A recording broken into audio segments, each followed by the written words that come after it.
Ma Saraswati.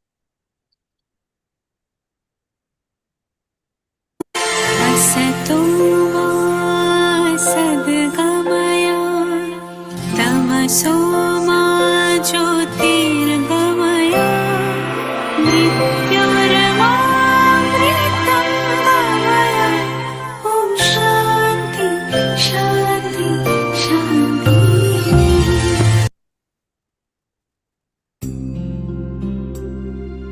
या कुन्देन्दुतुषारहारधवला या शुभ्रवस्त्रावृता या वीणावरदण्डमण्डितकरा या श्वेतपद्मासना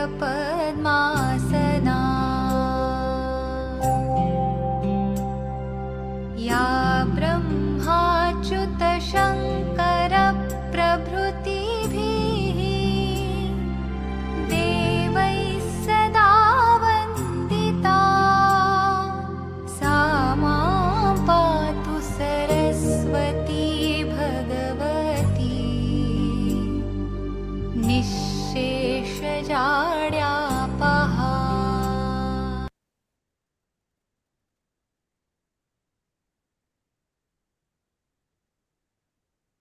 Thank you, sir. Now I would request Dr. Upinder Third for floral virtual welcome to the chief guest on the occasion, Mr. Prem Singh.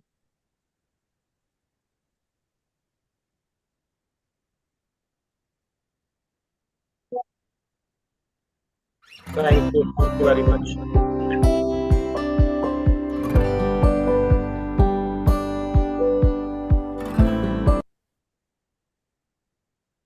Thank you very much, Dr. Dhar. Now I invite Conclave convener and Professor Shri Vaishnav Vidyapeeth Vishwavidyalaya Indore, Dr. T.K. Mandal, to make us understand about the conclave and share the background of NHRDN chapter. Thank you, Dr. Roy. Chief guest, Mr. Prem Singh, the Indore chapter president, and our Honorable Vice Chancellor, Dr. Upinder Dhar, my colleagues who are attending the conference online,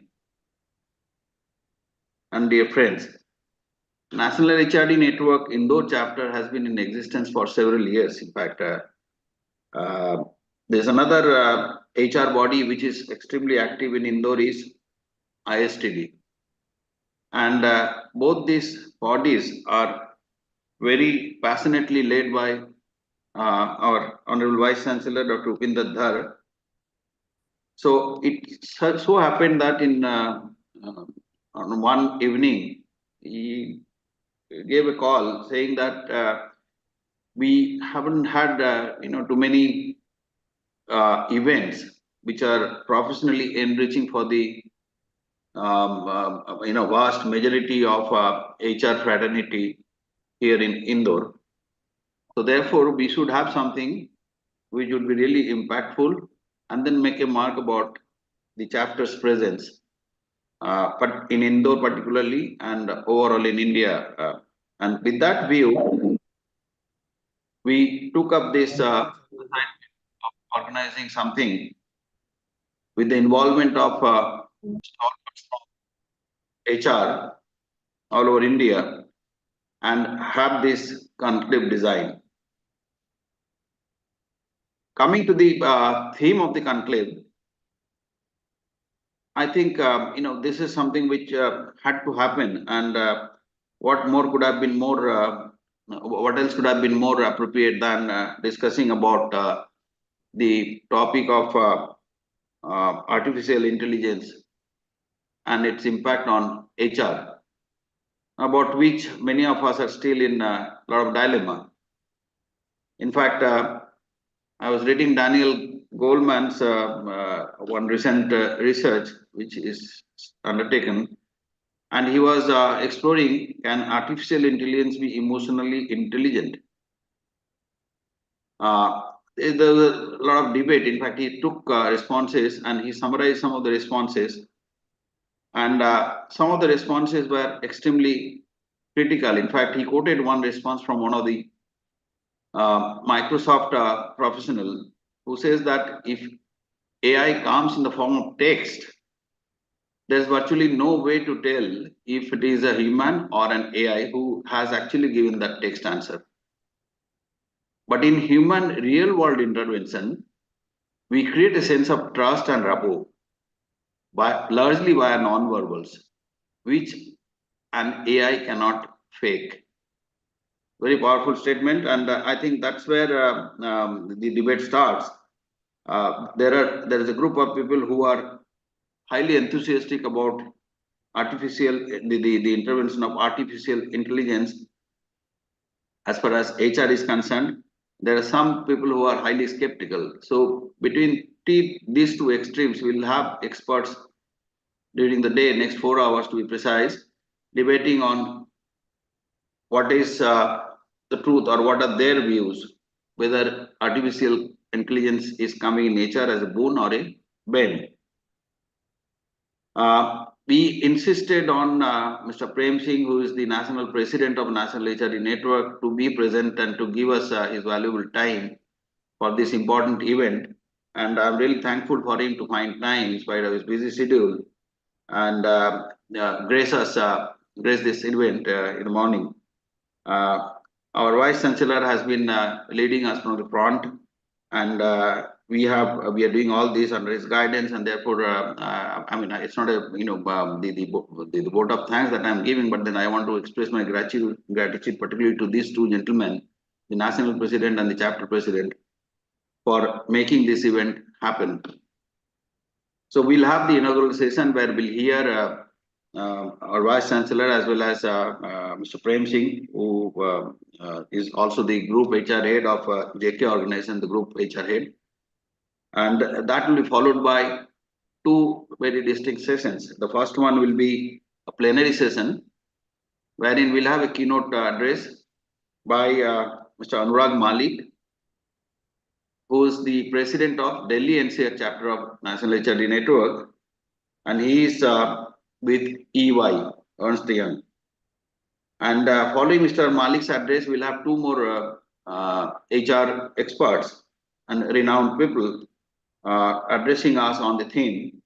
The first one would be Mr. R. Anand, who is with HCL Tech, and in his own rights, he is an expert in several HR interventions, and we'll hear him, followed by Dr. Tapumai Dev, one of my ex-colleagues and now colleague of Mr. Prem Singh, who would also be addressing us.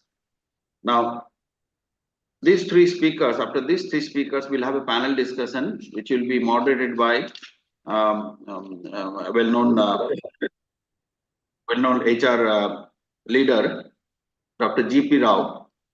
And the panelists there would be our own rector and Dean Research, Dr. Mrs. Santosh Dhar. And apart from her, we'll have Dr. Santosh Ragnikar from IIT Delhi, IIT Roorkee, Mr. Dharm Rakshit, who is the head of HR of Hero Motocorp. And the fourth panelist would be Dr. Devjani Roy, who is the Chief HRO Officer of Valor Fabtics.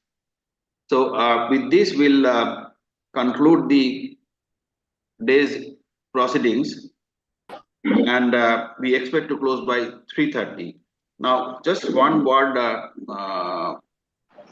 for all the people involved. We have, in fact, all these persons who are participating in the conclave are extremely busy people, and they have their tight schedule in spite of today being Saturday. I thought today most of the people would be free, so therefore we will have a very there's a lot of discussion at leisure. But then I got to know that many of them are very they have very tight schedule, so therefore time would be the essence. And my request for all the particularly the masters of ceremony to be a little time conscious so that we can relieve the experts in time for all the sessions. So I thank everybody, and then I am sure that all of us would make today's event extremely successful. Back to Dr. Ishwai. Thank you, Dr. Mandal. Now,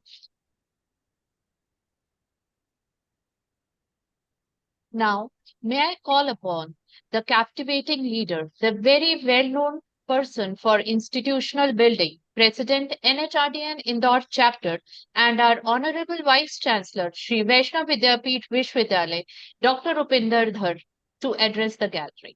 Sir, please. Chief guest on this occasion,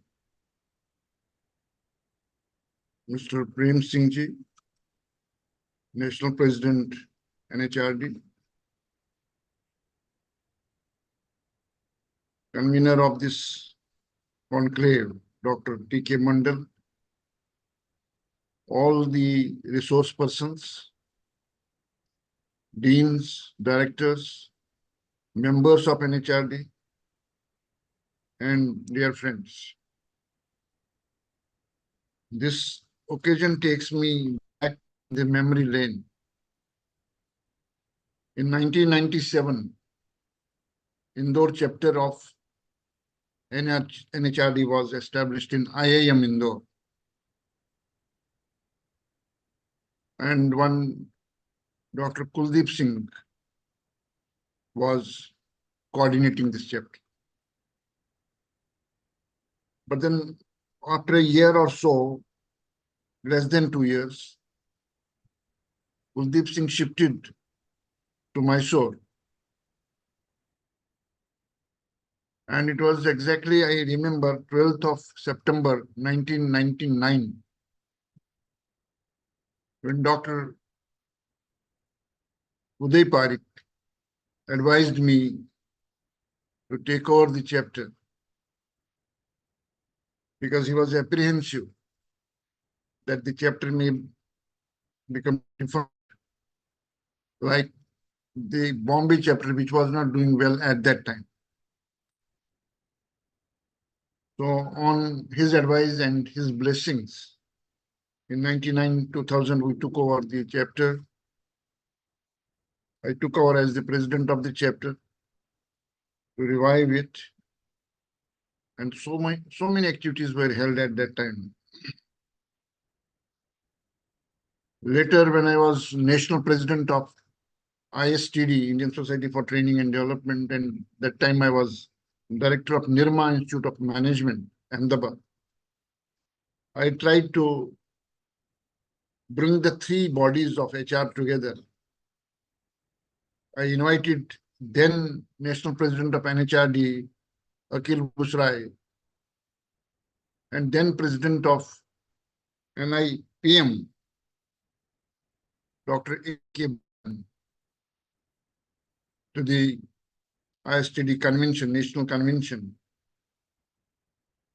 in February 2009.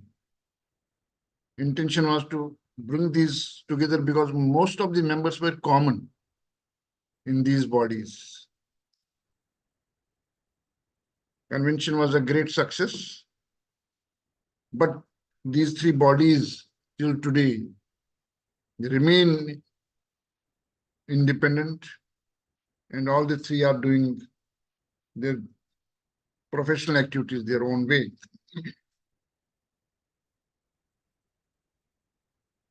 Well, I would like to congratulate Dr. T.K. Mandal and his team for choosing a very appropriate topic for this conclave, because these days around the world, people are talking about artificial intelligence, where it is going to take us, whether it is going to facilitate or it is going to replace people, what is going to happen? People keep on talking these days. Many conventions are happening on this topic. So it's a very contemporary and important topic from that point of view. Artificial intelligence, to my mind, can help usher in a new era of human resource management. where data analytics, machine learning, and automation can work together to save people time and support higher quality outcomes. See, these days we are very conscious about outcomes. Not only in industry, even in higher education, we talk about outcome-based education. Outcomes are important. As artificial intelligence technology moves beyond automation to augmentation, companies may be looking at how AI tools can make the work of human resources better for employees and job seekers. It is not just about saving time. It's also about providing information, insights, and recommendations in near real time. And that is just the start of AI in human resources. These conversations are happening across as the workforce is undergoing a major change. According to a global study from the IBM Institute for Business Value, what is popularly called IBV, surveyed executives estimate that 40% of their workforce will need to reskill as a result of implementing AI and automation over the next few years. This shift is viewed as an expansion of job possibilities. In fact, 87% of respondents believe employee roles are more likely to be augmented than replaced by generative artificial intelligence, with the effects varying depending on job functions. Transition will have a direct impact on HR departments as companies look to fill roles that perform augmented tasks and workers seek new jobs as their own functions change. AI adoption into HR technology has the potential to assist HR teams in this new landscape. Emerging AI tools are rapidly advancing past efficiency and becoming tools for innovation, something that frees up team members to think about HR more strategically while still providing a human touch. See, all said and done, artificial intelligence is here to assist and facilitate, but human touch cannot be replaced. Human touch the human beings only. AI used in HR refers to the deployment of machine learning, natural language processing, NLP, and other AI technologies to automate human resource tasks and support decision-making. It enables a data-based approach to talent acquisition, employee advancement, and retention that seeks to mitigate bias and enhance the job seekers and employees' experience. So this is going to enhance the experience, enrich the experience with more of efficiency and effectiveness. AI tools have the capabilities to assist HR leaders in a wide range of areas, including some of the prominent ones are employee records management. Why to waste human time of the human beings in simply maintaining the record? It can be done by machine. It can be done by this artificial intelligence. Second, recruitment and hiring processes. Say, for example, screening can be done, screening of the applications. Many times we have hundreds of applications, can be very well done by AI. Third, payroll processing. In fact, it has already started. Payroll processing can also be done once we have programmed it. It can be done by the AI. Fourth, performance management and assessment. It can also be done by AI. Fifth is benefits administration. Benefits, which is very important, but humanly, it takes a lot of time. And many people are not satisfied. Many people feel that injustice has been done. Some people feel that there is some degree of bias. So once AI is doing it, there is no question of bias. Next, onboarding new employees and HR support or service desks. Companies today have the potential to use artificial intelligence in HR functions and processes to inform decision making, make interaction with HR easier for employees, and free up time to make better hiring decisions and invest in employee satisfaction and retention. So there is not going to be a bane, it is going to be a boon, provided it is used appropriately.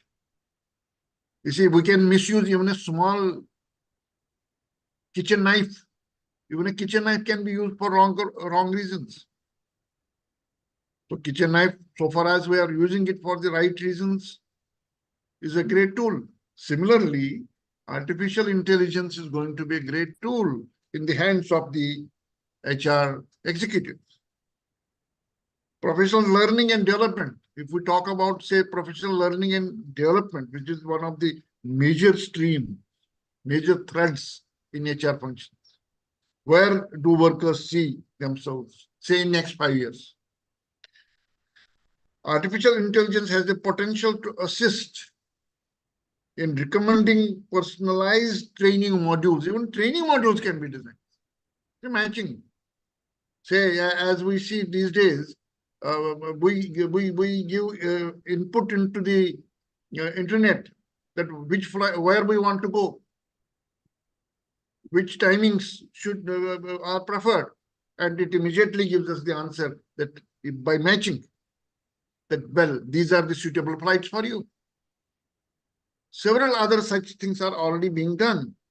If we want to search a word, we put it in the internet, say Google. Within seconds, we get the answer. How? That is the application of artificial intelligence. By analyzing data on each employee, such as their skills and preferences, artificial intelligence could tailor their training according to personal goals. You see, there are some companies, even in our country, which used to develop the human resource information system. I remember when long back I used to conduct training for Naval Dockyard in Bombay. They had the practice of collecting the information about employees based on the exercises and the tests that we would use and keep it on record. As and when required, they would use it. As and when certain teams were to be constituted, they would take help of the resource. Similarly, I remember Hindalco. There used to be one Mr. M.M. Khan.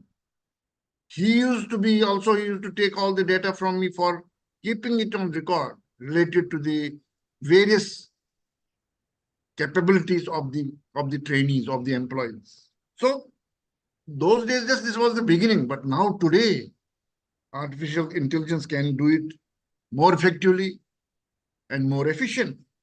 Artificial intelligence could also have the potential to help HR managers identify hidden talent. See, one can identify hidden talent or identify employees ready for promotion. So like that, there are several areas where artificial intelligence can very significantly facilitate the HR executives. So it is not going to be a bane. It is going to be a boon, provided that it is used appropriately, it is used in the right manner. Since we have many experts today who will be speaking during this conclave, so I would not spend much time. We are very eager to listen to each expert, and we are also eager to listen to Mr. Prem Singh ji on this subject. And I once again welcome Chief Guest Mr. Prem Singh, President NHRD, and all the resource persons and delegates of this conclave. Thank you very much. Thank you, sir. Thank you, sir, for sharing the words of wisdom and making us understand that AI is really a double-edged sword. Now, I would request technical team to share the profile of Mr. Prem Singh. Mr. Prem Singh is the President Group HR, JK Organization, New Delhi.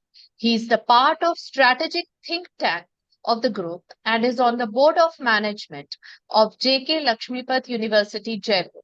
Besides being the president of NHRD, he also co-chairs HR IR Committee of PhD Chamber of Commerce. He is on the advisory boards of the several universities such as NMIMS, NIRMA, SPJIMR, Delhi, Chandigarh University, to name a few. An alumnus of IIT Delhi, Mr. Singh has completed the CHRO program from Watson Business School. He brings with him a rich experience of more than 3 decades, which not only includes the Indian companies, but also European ones, including 3 years of stint overseas for an expat assignment. He also handled corporate communication, TQM, Lean HRM, CRM, etc. He is the certified black belt in Six Sigma, which is another feather in his cap. He is the executive coach certified by Marshall Goldsmith and strengths coach trained by Gallup. He has been awarded with Chairman's Leadership Excellence in 2016, Seasoned HR Professional by NHRDN in 2017, Pride of HR by Top Rankers Club in 2022, and CHRO of the Year by Business World in 2023. Charismatic leader do not need any introduction, so I would not like to be a barrier between you all and Mr. Singh. So I would request Mr. Singh to address the gathering. So please. Thank you very much for those kind words, the Master of Ceremonies, Madam. Every time these kind words are spoken, many times I wonder, and I wish my children and my wife were around listening to all these kind words. So thank you so much. Dr. Upinder Dhar, the Honorable Vice Chancellor, Dr. Mandal, faculty members of the university, HR leaders, students, ladies and gentlemen. It's indeed my delight to be with you this morning, joining. It's such a important conclave, and I must compliment Dr. Mandal for organizing this conclave on such an important topic, which is so important from the current standpoint. Before I go further, I would like to share a very important news, which is concerning Indore chapter. And I think this is something which we all should be celebrating, and we all must compliment Dr. Dhar, Dr. Mandal, and everyone who is associated with Indore chapter. Indore chapter just completes 25 years this year. It was established in 1999, and in 2024, it is completing 25 years. And Dr. Dhar, Dr. Mandal, and everyone, to all of you, I would like to give a big round of applause for this momentous occasion. So thank you very much for this important milestone. My compliments, congratulations to what you are all doing, and looking forward to collaborating with you all in expanding the impact of your chapter. Thank you so much, sir. Congratulations once again. Now, talking about this topic, AI, whether it's a boon or bane, friends, let me paint a little picture with respect to what's happening globally and what's happening within India. You see, globally, if you look at the market size of AI, artificial intelligence, today it is approximately $320 billion as we talk now. Last year, it was just around 230 billion US dollar. In 1 year, it has increased by about $100 billion. Fast forward, by about 2030, it is likely to reach $1.8 trillion of market size, only AI globally. $1.8 trillion, that's the size of the AI economy, AI market globally. So look at this scope, look at the reach, and look at the impact it is making globally.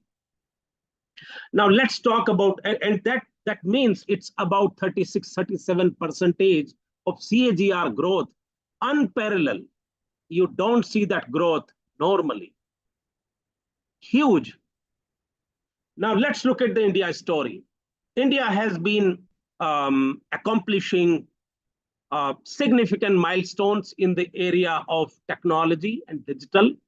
In fact, India is almost seem to be leapfrogging from the developing stage to developed stage through AI, ML, data science, analytics, digital technologies, and what have you. And regardless of what is happening globally in terms of all the kinds of problems we have in Middle East, in Gaza, in Ukraine, Russia, etc., regardless of all of that, in India, we are seeing a huge impact of technology, huge impact of digital, huge impact of AI and ML across sectors. And my dear friends, no wonder there is a significant focus on the technologies, the new age technologies, AI, ML, data science, analytics, all over. And all these technologies are fueling the growth of Indian economy. And in fact, new age technologies are going to become an important ingredient, very important player in our journey to become a Viksit Bharat by 2047. Without this, I think we will be missing out something big time. Friends, before I go further, I just want to pose a question to all of you, all the audience, all the panelists. At a juncture when AI and ML is almost leading us in the new age of technology, new age of world, new age of economics, new age of economy, we have a choice. We could take a seat back and we could say that, well, it's not for us. We do not want to participate in this journey. And take a reason saying that we are a large nation, we are a large country, huge population, and therefore, because we have a fear of jobs being displaced by AI and ML, and therefore we will not participate into this journey. That's one choice, choice number one. Choice number two, we make a concerted choice, a well-informed choice, that we will choose to participate in this journey in a very calibrated manner. And we will rather leverage this technology for the advantage of the nation, for the advantage of our population, for the advantage of developing our industry, for developing our overall impact on the commerce, on the global trade. These are two choices. If we make choice number one, we'll be missing out big time from participating in the global order, in the global economy. Because it's a reality, we can't wish it away. So the choice we have to make is as a well-informed nation is benefit from it, leverage from this technology, and make sure in a calibrated manner, in our own very well-defined manner, we carve out a journey so that we are able to leverage this technology and we benefit from it and we make an impact globally. When we participate in this journey, we not only are impacting the global economic scene, we are also getting a lot of benefits for our own nation, for our own youth. Imagine, we are a young country, 28 and a half years of age, 66% of people in the working age group. Just imagine when the entire world is moving with AI, ML, data science, and the new age technologies, and when that is becoming a driver of the entire business, would we be doing justice to our youth by not participating? And let me pose another question, which is a reality of life today, my friends. You know, 10 years ago or 15 years ago, when you got up early in the morning, the first thing perhaps you did was perhaps looked at your palms like this and you said, perhaps, Karagare Vasate Lakshmi Karmadhe Saraswati. That was a story about 5-10 years ago. Now, what is the first thing that you do once you get up in the morning? You reach out to your smartphone and you look at your post that you posted last night, and you look, you get how many likes, how many comments, how many forwards you have seen. You want to look at news, you don't reach out to the newspaper, you look at Google. You want to understand some trends which are happening in the global economy in some sector, you don't look at the textbook, you don't look at the journal, you go out, reach out to Google, and very quickly you are able to do your research. So look at the impact it is making in our lives, my friends. And my friends, before you reach out to your bed in the night, before you retire to your bed, before you sleep, perhaps you say good night to your dear friends. So first thing you do is you start your day with technology. Last thing you end your day is you end your day with the technology. That's the impact, that's the overall scope, how technology has penetrated our lives and how technology is actually leading us. Now, let me look at another dimensions, my friends. You see, there have been a lot of researches of late which have been conducted. There was a very interesting research which was carried out by Accenture and which clearly brought out that the organizations which are leveraging AI and ML, they are likely to be 1.4 times better off in terms of financial results as compared to those organizations which are not leveraging these technologies. That's one research. Second research, PwC brought out very clearly that in next 4 or 5 years, large number of HR operations and large number of business operations in any organizations will be shifted to AI ML platform. And therefore, AI and ML will automate a lot of jobs which are currently being done by humans, which are not really so much value-adding jobs, which are kind of routine jobs, which can be automated with a higher impact, higher efficiency, much higher levels of accuracy, and much lesser number of errors. That gives an advantage. Data number 3, McKinsey also carried out one research and which said around 40 to 50% of the jobs in next couple of years are likely to be automated, and that's a global trend. So friends, what we are seeing is a reality that AI is becoming a real player of our day-to-day lives in the business organizations. So it is not something which is imaginary. It's a real thing. It's a reality of life.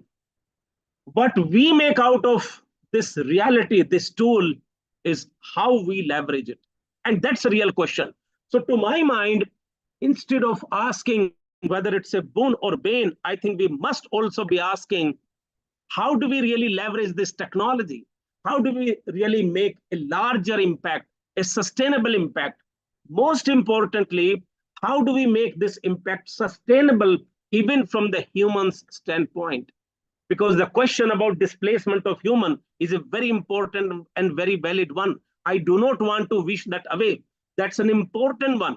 And therefore, we also need to be asking, what do we do with respect to such a large population? How do we create opportunities? So in a way, how do we elevate the overall game using AI and ML so that the humans are able to play the game at a much higher level? I want to take you back about 20, 25 years ago, when the computers, when the internet was introduced, in fact, longer than that, about 30, 35 years ago. There used to be a big debate in the universities and colleges. Well, you know, India is a large country. Do we really need computerization all over? And there was strikes, dharnas, and what have you.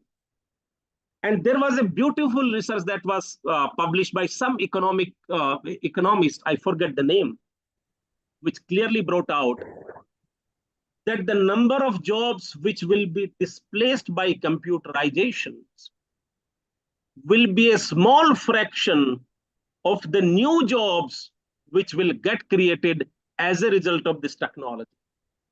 And that is exactly what has happened. And my dear friends, this brings me to another very powerful comment.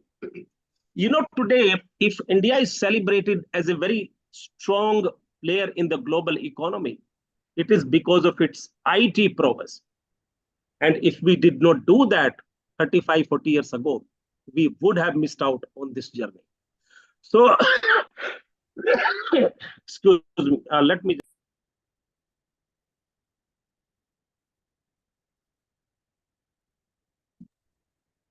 So the point I'm making, my dear friends, it's not really about whether it is boon or bane alone. The question is, how do we really leverage this? So I have described you what's happening globally, what's happening with respect to various sectors, what's likely to happen in future. Let me also look at some more test cases. Few sectors which we are seeing today. For example, Tesla, self-driving cars. These self-driving cars are actually AI and ML powered. They are able to perform their jobs, their tasks, because they are powered by AI and ML, and they are able to navigate themselves in a safe manner. And all of these is powered through AI and ML platforms. Similarly, in the healthcare systems, in some advanced hospitals, if you look at the IBM Watson technology, precision surgeries, something which is customized for a specific individual, for a specific body with respect to various parameters, it is almost next to impossible for a human to perform those with such a high precision. With the AI and ML, based upon the fluctuating body condition of the patient, you are able to very precisely address the emerging trends in the body of the patient. So that is a higher level of sophistication that happens as a result of AI and ML. What the key worries which are currently engulfing all of us is around only two areas. Number one, there is an issue around how do we regulate the whole emergence of whole spread of AI and ML, because there have been worries expressed by a lot of experts that AI beyond a point might go out of control of humans. And actually, this worry is not unfounded. That's number one. Number two, the initial point which I spoke about, the displacement of the humans from the jobs. So let me deal with the first worry. So recently, about 6, 7, 8 months back, there was an experiment which was conducted in US, in which they wanted to understand how the robots which are powered by AI and ML are able to impact the overall productivity, and how they are able to regulate themselves in their own motions and their own movements. And they did a program which allowed the robots to interact with each other. Once the experiment started, after a few weeks, the robots started reinventing themselves. They started self-learning and they started evolving into a higher levels of sophistication and higher levels of application and higher levels of communication. With the results, few weeks later, it was seen that the robots, although they were not programmed to communicate beyond a specific level with each other, but after a few weeks, robots actually started communicating even with respect to those areas which they were not programmed. So they started communicating, moving around with their own inbuilt artificial intelligence, which started multiplying by itself. And then beyond few weeks, it was discovered that it was getting out of control. And then that particular experiment had to be aborted because these robots had started competing against the humans, which were meant to govern them. So the experiment had to be aborted because it started going out of control, out of hand. So friends, that is the key question which we must be asking. And that is where I'm sure all of you would have read that there is a whole lot of debate which is happening. How do we make sure that we actually we actually regulate the whole spread of AI and ML so that AI and ML is actually conducting itself in a very responsible manner? That's one of the key challenges. With respect to the second challenge around displacement of the humans, friends, let's look at the way the evolution is happening. You see, the human evolution essentially, and that is the history of human civilization. Human evolution is based upon two things. Number one, seeking overall comfort. Number two, seeking overall safety. The whole evolution has been ascribed quite a lot to the seeking comfort dimension of human behavior. And if you look at very carefully how the humans have evolved from Stone Age to Agri Age to industrial economy to oil economy to computerized economy to today, which is called as experience economy based upon the AI, ML, and data science. If you look at this trend, every time there was a shift in the economic pattern, every time there was a major shift, it led to two things. Number one, it led to displacement of human labor. And to that extent, it simplified the human effort and it brought in a level of automation, or it brought in a level of comfort to the human. Until now, so far, in the industrial age, this displacement was limited to physical labor displacement of human. Now, the game is going to the next level. The game is changing. It's going to be elevated. In the modern age, we are also seeing the similar displacement, but it is becoming a displacement of mental effort of human. And now we are entering a very interesting phase where both humans and robots, or both humans and technologies, or both humans and AI are going to work alongside with each other. It's a very interesting story. This is a phase where we have an opportunity to collaborate with each other, where we have an opportunity to supplement each other and leverage each other's prowess for a collective good of the humanity. I think the key question we must be asking is, how do we go in a calibrated manner so that we leverage the good part of technology and we use it for elevating the game, and using technology, the new applications for human are likely to emerge, which will create a lot more opportunities for. Now, let me talk about another dimensions, my friends, which partly will also address some of the concerns around displacement of humans. Let me take you back into the history, World War II.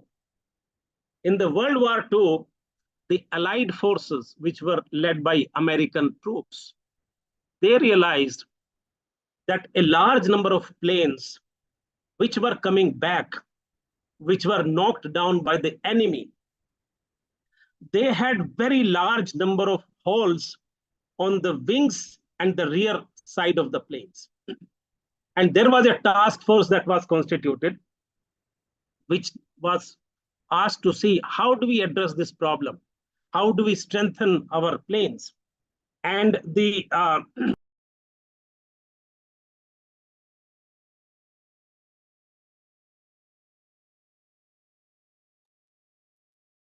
task force was asked to study this whole pattern and come out with a better design. Now look at the two possibilities. The automated tool, if you deploy in such situations, which is led by AI and ML, what it will do is a very classical approach of looking at the problem, trying to understand where the problem is, and it will come out with a solution. Okay, since there are large number of holes on the wings and the rear side, back side of the planes, therefore let us strengthen that. That is what AI and ML will do. But, and that's where the catch is, that's where the human sense making comes in. There was a very famous mathematician which was leading this team, and the team actually came with this recommendation exactly, since there are large number of holes on the wings and on the rear side, let us strengthen these. The famous mathematician who was leading this team, his name was Abraham Bald. He said, let's ask a question. What happened to those planes which had a large number of bullet holes on the front, on the nose of the plane, and on the engine of the plane? Where are those planes gone? Those planes which had maximum number of holes, maximum number of strikes on the nose, on the front side of the plane, and on the engine, they did not even come back. It means they were knocked down right there in the battlefield. So the whole story, whole solution changed. It was completely a different story now.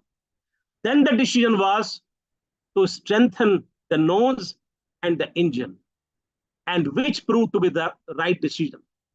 Now, my friends, this kind of a conclusion cannot be arrived at by a tool which is solely powered by AI and ML. And that is where the human intuition, human sense making, and human gut comes in.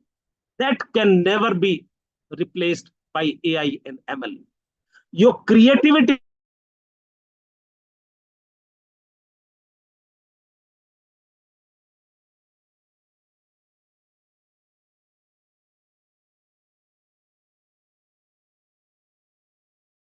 innovation cannot be replaced by for humans to make an impact.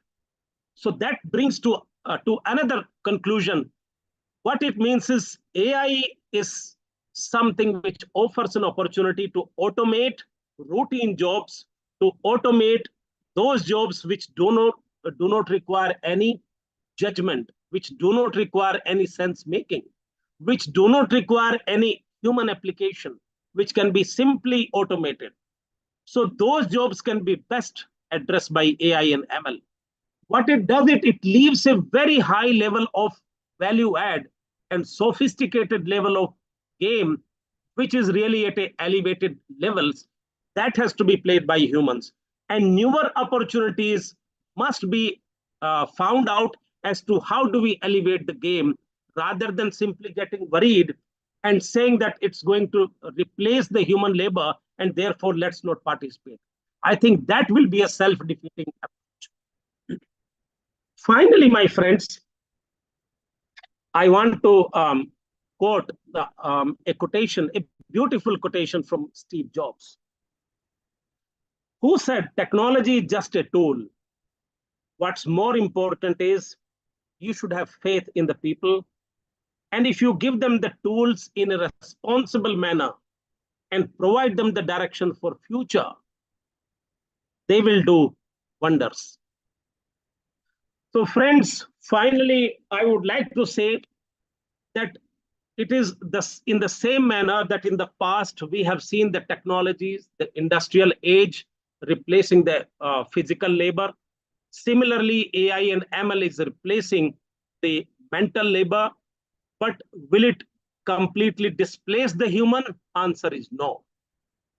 It can't displace the judgment. It can't displace the innovation.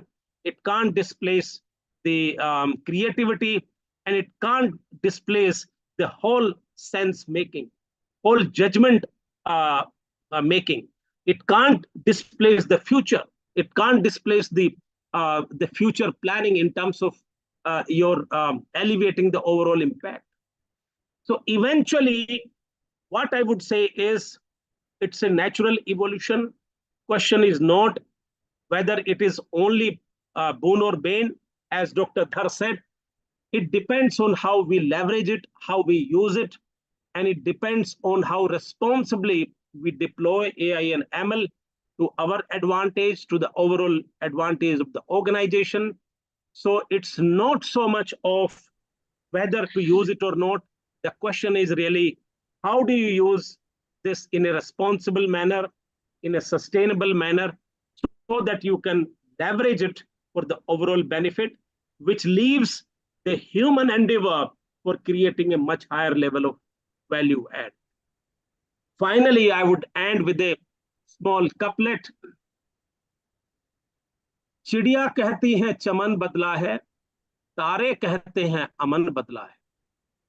चिड़िया कहती है चमन बदला है, तारे कहते हैं अमन बदला है, लेकिन इस माहौल की खामोशी कहती है आदमी वही है, बस कफन बदला है.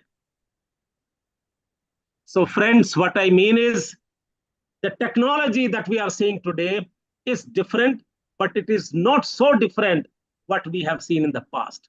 Only the texture is changing, and all we need to do is adapt, embrace, and reskill ourselves so that we are ready to leverage it for our collective benefit. Once again, I acknowledge the contributions by all of you. Thank you very much, and I wish a great day ahead for all of you. Thank you very much.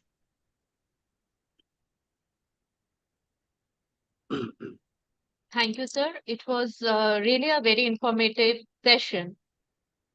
It is always said, attitude is the best gratitude. I would now like to propose vote of thanks on behalf of the team. I am privileged to thank the chief guest on the occasion, Mr. Prem Singh, for providing new perspective that has really generated thought-stimulating discussions regarding participation and non-participation in AI and ML in this technology-driven era. Your concern about AI and ML will dominate humans was really thought-provoking. However, your example clarified that human intuition and human sense cannot be replaced. Thank you, sir, for sparing your valuable time for this conclave. My heartfelt thanks to President NHRDN Indore Chapter and Honorable Vice Chancellor Shri Vaishnav Vidyapeeth Vishwavidyalaya, Dr. Rupinder Dhar, who has been always a constant source of inspiration, which has helped all of us to reignite enthusiasm and reinforce excellence in every bit of work we do. My sincere thanks to all the HOIs and HODs of the Constituent Institute, distinguished faculty members, staff members for their presence and participation. And most importantly, I would like to thank all the members of NHRDN across the India whose presence have made this event engaging and amazing ones. Now I request everyone to rise for national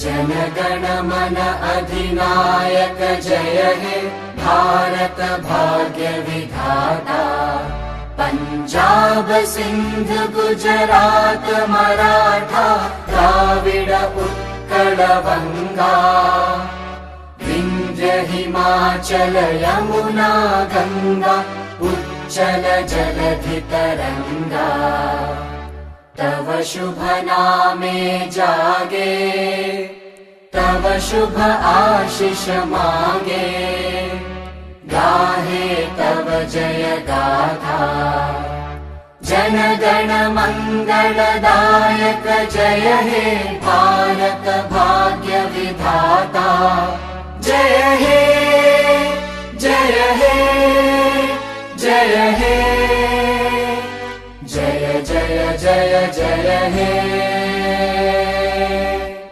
Bharat माता की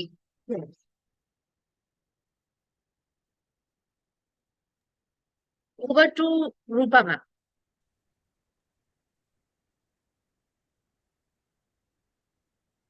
Thanks, sir. Thank you very much. Thank What you is very much, the- Prem Singh ji. Thank you, sir. Thank you so much. Thank you. Namaskar. Namaskar, sir. Thank you.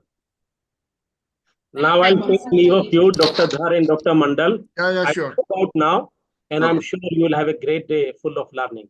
Thank you so much. Thank you. Thank you. We'll be in touch.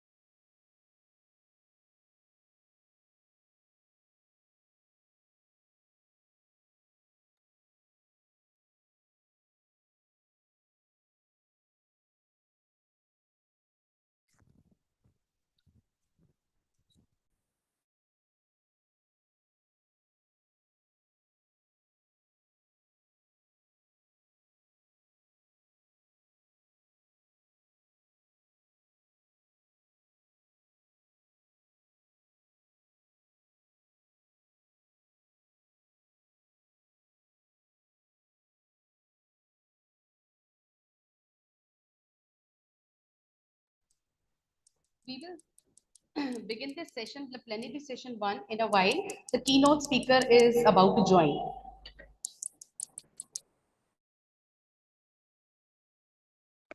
Rupa, Sadab, he is joining through the attendee link. He now just called up and says that he doesn't have the panelist link. तो उनको panelist में promote करना. Okay, sir. Okay, sir. दूसरे link से join कर रहे हैं attendee.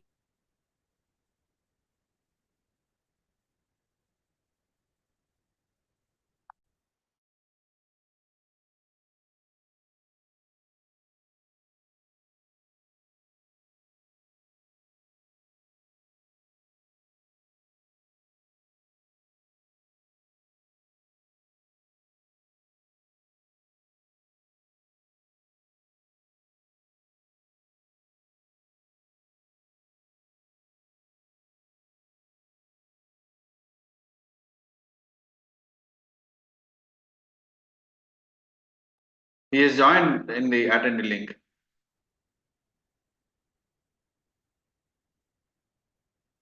Has he? He has joined.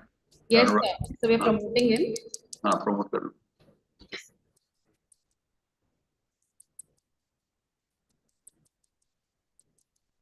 Sir ये तो प्रमोट भी नहीं हो रहा. He has been promoted, sir. Has he? He has been promoted to panelist. Yeah. Okay. Welcome, Anurag. Good afternoon. Good afternoon, everyone. Yes. Good afternoon. One more speaker is about to join. Tapu Maina, he is joining. Tapu Well, Maina. we can start. Yeah. Okay. Can we start, sir? Yeah. Okay, sir.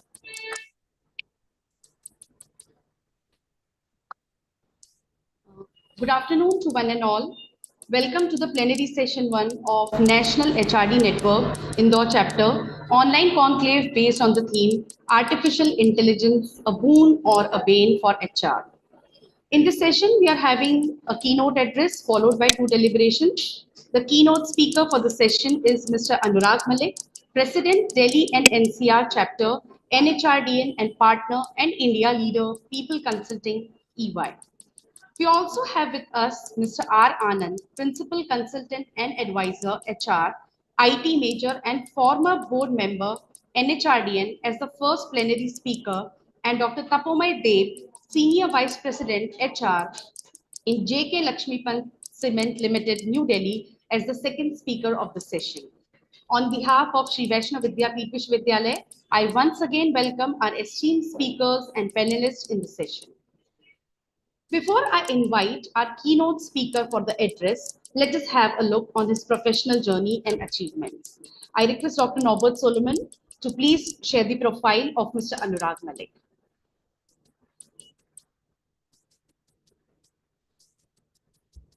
Mr. Anurag Malik leads EY's people consulting business in India.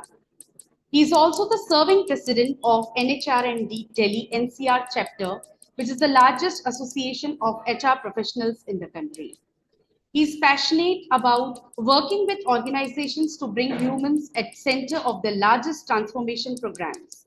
He has spent more than 20 plus years in people consulting and has advised more than 300 organizations across India, US, Europe, Middle East, and Southeast Asia in areas such as people strategy, HR technology, HR transformation, organizational design, leadership development, mergers and acquisitions, performance management, and leadership development. He's passionate about learning, especially using technology to help organizations identify skills for the future, build digital capabilities at scale, and drive digital transformations. He's also led EY's skilling business in the past, which delivered employability skilling to more than 1 lakh plus people across India and other Southeast Asian countries. He truly believes in the power of applying next generation technologies for solving new and conventional HR problems. He enjoys incubating, mentoring, and supporting HR technology startups. Mr. Anurag Malik is a postgraduate from XLRI and has previously worked with Arthur Andersen in their HR consulting practice and with Asian Paints as a part of their corporate HR function. Now, without further ado, I invite Mr. Anurag Malik to deliver the keynote address. Over to you, sir. Good afternoon, everyone on the Zoom call. Delighted to be here. Thank you so much to NHRD Indore for inviting me over. Always a pleasure to be able to interact with members of the fraternity. I'm also delighted, that I'm joining R. Anand, my old friend, and interestingly, we're both class fellows from XLRI. So always a pleasure to be on the same panel, join him for any of these conversations. Good afternoon, Anand. How are you doing? Very well, Anurag. Nice to be here with you. Absolutely, Anand. Nice to be here with you. And of course, Dr. Dev. Dr. Dev is a client. We do work for JK Group as an organization. We've served his entity specifically on the HR side. Good afternoon, Dr. Dev. Pleasure joining you on this panel. I think he's yet to join. Okay, no problem. So you got two fantastic speakers ahead of me. I'll get started quickly, share some quick thoughts, and maybe then hand over to Anand and Dr. Dev. So actually, I was very happy when NHRD and Indore approached me for this topic. AI, a boon or bane for HR. While I must confess that the number of conversations happening in AI is just unbelievable. I think it also is important because of the potential impact that it's expected to have on our profession. So happy that we as an HR fraternity, we as academicians are engaging on this topic. It's from a technology point of view, it's still at a very early stage. So it's the right time for us to engage on it, see how we can find meaningful applications in the industry, and see also what kind of knowledge, what kind of skills do we need to impart to our students as they get into their first job. So very happy to get the opportunity to engage with all of you in this topic. On a lighter note, I must also say that conversation on AI now have replaced. I'm from Delhi. They've replaced the conversation on pollution in Delhi. So as a consultant, any meeting I go to, till 6 months back, we used to always start the conversation with either blaming the pollution or blaming the traffic in Delhi. Now we start with AI. Anybody you meet, you meet a promoter, you meet a CEO, you meet a CHRO, you meet students. In max between 2 to 5 minutes, there's a topic on AI and what are we seeing and what is our prediction and so on. So maybe it's a sign of things to come. It's a sign of what it's been talked about, what many firms, many researchers are talking about. So as I said, happy to engage on this topic. Before we go specifically into HR, I think I'm sure all of you read, all of you listen to podcasts to interviews on the broader impact of AI. Both from a boon and bane. So we'll not talk. Maybe at least I'll not touch upon that in any great detail. But there's no doubt about it. While we'll focus on HR, I think the verdict or the debate is still open on whether AI is going to be a boon or a bane. I can say I definitely believe that it's going to be a big boon for all of us, economies, governments, professionals, organizations. It's going to be a big boon. But there is also a big debate on today where, what is it? What are the risks? What are the potential implications of AI? In terms of boon, I think as consultants, all of us genuinely believe in the potential impact that we are seeing on the economy globally, or we're expected to see. Again, I'll not take time with numbers, but it's there for all of you to read. I think the amount of impact that potentially every consulting firm, research house is today talking about is incredible. I think adding trillions of dollars to the economy, and this could be through increase in productions, improvement in efficiencies, improvement in decision making, streamlined business processes.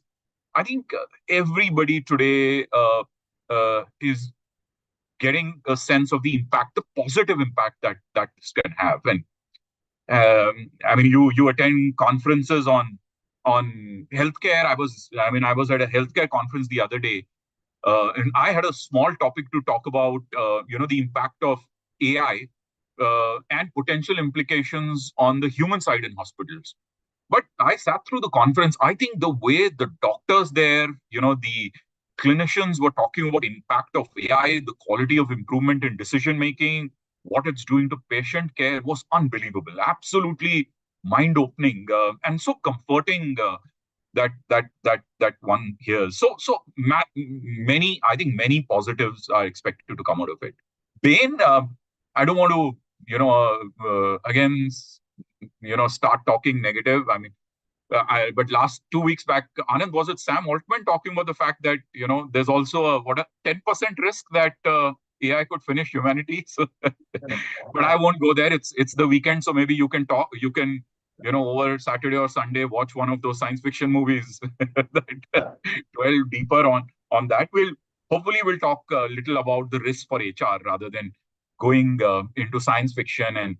But I think every researcher, even if you go back, you listen to podcast or research that, let's say Stephen Hawking, one of the earliest in terms of point of views, everybody does talk about, the implications on both sides.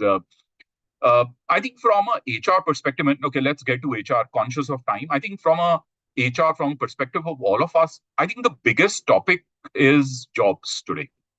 What's the potential impact on jobs, and how can we as HR professionals contribute to helping organizations, get a clear point of view on jobs, stay ahead of the curve, rather than AI impacting the way we work, our structures, our roles, having a point of view, trying to prepare organizations ahead of time. And it's not only about the job configurations, but it's also about, what kind of capabilities are required, how to upskill internally, what kind of capabilities to get from outside. There's a very big discussion on in terms of building a culture that supports AI. So HR has multiple point of views, and I'll explore that over the next 15 minutes in some amount of detail. Okay, so let's get into HR. My personal view is that the impact on of AI in HR is very significant. And let me tell you a few stories, just to help you relate to it a little better or share a consultant's perspective. I mean, as a consultant working for EY, I get to engage with a lot of people in the industry. Let me start with a story. With an actual interaction I had with a promoter CEO last week. This is one of the largest companies in India, one of the fastest growing, an organization everybody looks up to. And we met the CEO of this organization last week. And we met him as his people advisors, his HR consultants. And the mandate the CHRO had given us is that, Anurag or EY, we're a fast growing organization. We have 500 CXOs and CXOs minus one today. That's the size of the organization. We want your inputs or your support to identify who are our CXOs of the future, or who are CXO minus one CXOs of the future who are currently minus one or minus two level. Come and do an assessment. Come and do a competency assessment, a capability assessment, and tell us. We want to identify that talent early. We want to, we have many new areas, new ventures, new businesses. We want to use that data objectively to be able to put people in right jobs. I'm sure all of you will relate to what I'm saying. I think it's work many of us have been doing for the last many years. Competency-based assessments, competency-based succession planning, competency-based development.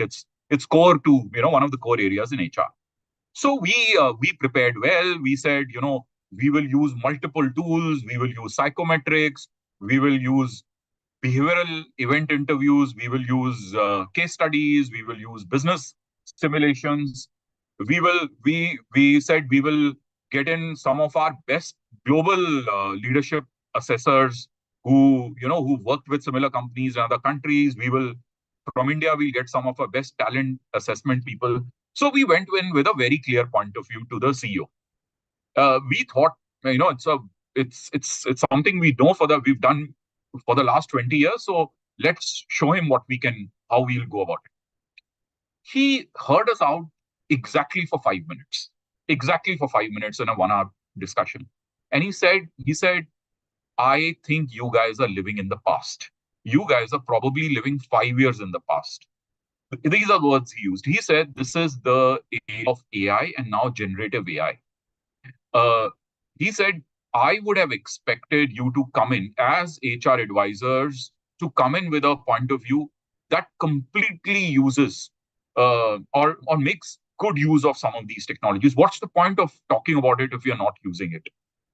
He started getting into details. He said that, he said, I'm 55. I've also overseen HR over many years, and I completely understand what you guys are talking about in terms of competency assessments, and I respect that view. But at the same time, he said, all of us are also aware of the reliability or validity issues, the biases. So he said, I'll raise my hand and say that in 10 minutes, if I'm doing an interview and an assessment, in 10 minutes, I make up my view. And he said, if I reflect on it, that view is based on my biases. I mean, I look for people like me. I look for whether I'll consciously do it or not, but it's a fact. And maybe you guys will do the same. So why are you not making use of AI, generative AI? And we said, okay, we'll do it. So we had a discussion on potentially what are the generative AI applications.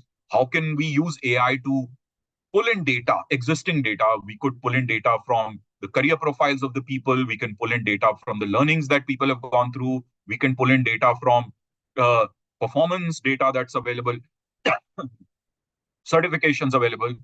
So we said, 60, 70% of a profile, we agree we can make based on generative AI. Or, how will we use generative AI? We'll look at multiple data sources and we'll try and create a point of view on the individual.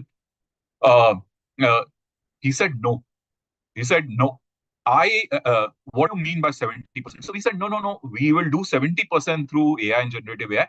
30% we will then get in our specialist experts or talent management specialists to validate that data. So we will get our people to meet at least one behavioral event interview. He said, that's the problem with HR. And he said, not only HR, that's the problem with majority of the functional leaders that I work with. Willingness to let go. He said, what I want you to tell me the other way around. I want you to tell me that if you were to use existing technologies, NLP, we discussed NLP, analytics, AI, generative AI, what kind of view about individuals can you give me? And then let's have a debate that what could be potential risk, where is technology not fully ready, and hence what do we need to do to ensure that we are doing justice to a process which will of course have, I'm just giving this example, and I know I've taken 5 minutes with this example, but I'm consciously doing it because I want to share my thought process on how are today industry leaders thinking about AI, generative AI, and what is their expectation.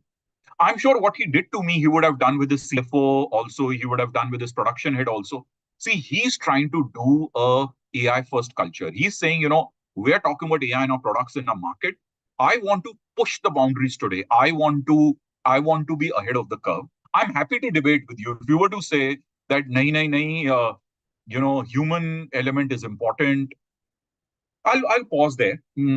I think it's just an example of how, and I've had maybe half a dozen such CEO, CXO, CHRO interactions where there are today industry leaders pushing HR on saying that, are you really thinking ahead of the curve and thinking about applications? So it's here to stay. That's my view. It is here to stay. The impact on HR is going to grow. And it's important that we are trying to take a proactive role rather than us, waiting for it to hit our processes and the way we work, way we make, we support people decisions, etc. Point number 2. Now, let's, that was a CEO perspective. Let's look at a CHRO or a HR person's perspective. So in EY, I've also been trying to do the same. I've been trying to, push my HR teams on saying that we advise clients from a complete hire to retire perspective. We try and advise on all processes. Have we really thought through in detail, what is the impact of AI? And I'm sorry, I'm using AI and generative AI interchangeably. Maybe I'll request Anand to start his session by clarifying what's the difference. I think he's brilliant at it. So for now, I'll just use it interchangeably. So I've been pushing my team that what is the impact that AI, generative AI is going to have? Okay, let me be more broader. Everything from recruitment process automation to NLP to AI, generative AI is going to have across HR processes. And I don't want to use slides today because I think in this kind of a webinar, if I was to use slides, I'll lose all of you. But if you were to map that impact from a hire to retire, today, every HR process is getting significantly changed, disrupted, impacted by these technologies. Let me give you some examples. Let's start from hire. Okay, let's start even before hiring. Let's start with the employee value proposition, which is even before hiring, where it is your promise to, what your company stands for to put prospective students. The student has not even started, or a prospective hire has not even started engaging with you at that stage. I think today, if you were to use AI for employee value proposition, what do you stand for? What is meaningful for a student or a working professional or a CXO to join your company? AI can be used to personalize that. So what a student might want, if let me talk about EY, from EY will be very different from what a mid-level professional, a CA, experienced CA might want versus what already a partner might want. AI helps do that. If it is brilliant in terms of personalizing. So if I log in as a student from a college into the website, into the AI should be able to tell me or highlight aspects about me as a company that are relevant to me. So that's personalization of AI. AI understanding my profile and personalizing the message. Let's move forward. Let's look at hiring. I'm sure all of you are aware of shortlisting of CVs, very administrative processes. Basic age, qualification, your basic things, shortlisting using AI. Let's get it into a little more specific, shortlisting based on cognitive skills, shortlisting based on questions that you would have asked in your application form, which in the past you would have, one of us going through in detail, reading questions and trying to make up our mind, or using psychometric and getting a psychometric out. I think AI is replacing all of that. And not only replacing one particular psychometric or one particular application, but I think the brilliance that it's bringing in is trying to look at multiple views. That my selection process has a test, it has a psychometric, it has an interview. You have multiple data points. How do you collate them to provide a holistic profile of the individual for somebody to make a decision? I think AI is fantastic applications. I'll get into more details if I have the time. Move right. Let's move. The candidate has come on board. Learning. I think all of us understand today that content creation today. We use for our clients AI for content creation. I think it's brilliant. I don't know how many of you have you've actually gone in and said, I want to create finance for 9 finance professionals program. I want 12 slides. I want at the end of it test that I can administer for certification. Generative AI will generate for you a 12 slider. Maybe it is 80% there. You might want to work on it to make it even more specific, what you want to say. But it's brilliant. I think the performance management. I'll stop there. Again, the same views today. Organizations have really not completely replaced, but many organizations that I work with today are looking at collating performance data about an individual, continuous performance data using AI, and saying that, can I provide a more holistic view to the manager, supervising manager at the quarter end or at the 6-month end about the individual, using collating multiple data points. I think that's the power that's there. So we can go on end-to-end hire to retire process, but it is, I think the applications are brilliant. I know some of you might be wondering, so what's going to happen to many HR roles, and are HR roles going to disappear? Would some of our number of HR roles come down? I think let's debate that. I'm going to come to the bane in a minute, but right now I'm talking about boon. So there is no doubt about it that in terms of quality of decision making, in terms of speed of decision making, in terms of effectiveness, personalization, productivity, making HR roles more strategic. Just staying on the hiring example. Now, wherever we are doing this kind of work, just to give you an example of the impact on roles. So let's be very specific. Let's say the role of a recruiter. Somebody whose job is to actually hire, let's say, 10 people a month. Now, what AI is doing beautifully, given the application I was, that till now that recruiter struggles, gets a job, requisition for a job, he or she struggles to find a JD. If the organization is mature, the JD would be available in a lot of places. I've seen recruiters try to create JDs, and amount of time it takes. I'm sure all of you would have used GPT to generate JDs. That's just one application, but JD generation.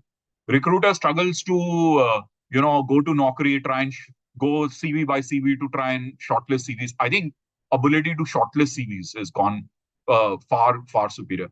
Recruiter struggles with scheduling of interviews. Recruiter struggles with basic filtering criteria. Now, what the debate is that if you were to say that I would use the power of these technologies to release 80% of a recruiter's time, which is going on these activities. And the recruiter's time is purely or largely based on interviewing, really engaging, high quality engagement with the candidate. As against, because he had so many things to do, if he or she was only spending 15 minutes, now the recruiter maybe is able to spend 3x that amount of time and more time in decision making or engaging with the business on what are the profile, what does the business need through just releasing the admin. So there is no doubt about it. And I just took recruiter as an example. I think there's no doubt about it that the applications are across each and every role. Okay, we'll come to the potential job impact in a minute. I think the other area, from a boon perspective, I'll mention is again staying in administration. Interestingly, many of us talk a lot about impact in hiring and impact in performance management and impact in learning. I think if I was to look at the maximum impact, it's actually been on core admin activities. Actually, the most significant companies that have done good work, the most significant impact has been on help desk, employee help desk. How have you improved self-service? Self-service meaning that if I'm an employee and I have simple queries, how have I used AI, generative AI, to improve self-service? My ability to myself find going through a chatbot or a portal which has a generative AI application at the back end to find answers to those queries. How much has been the impact in terms of query reduction time? How much has the SLA improved? So if as HR, I was typically addressing an employee concern on a query in 48 hours, has it come down to 5 minutes? Okay. What is the user experience? Because it has the NPS score. If employees' NPS score is what we are talking about, has it improved dramatically?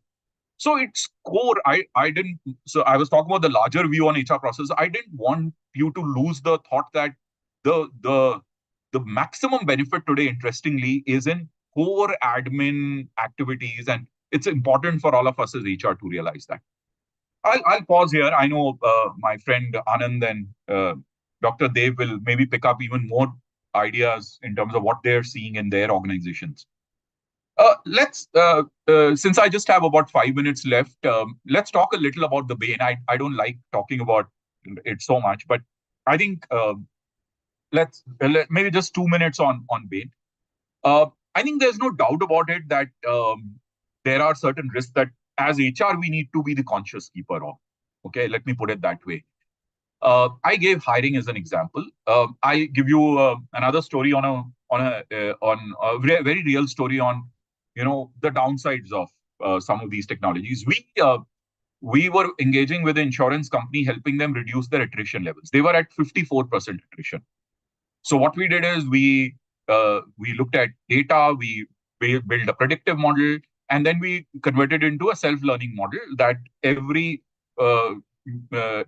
based on the last 5,000 people that they had hired, we created a profile, and we said, now this profile will improve. It'll keep taking on. You have to keep ingesting every new hire that you do, and you got to keep ingesting performance or retention of that hire. So it's a brilliant algorithm, and it has generative AI sitting on top, which improves it on it.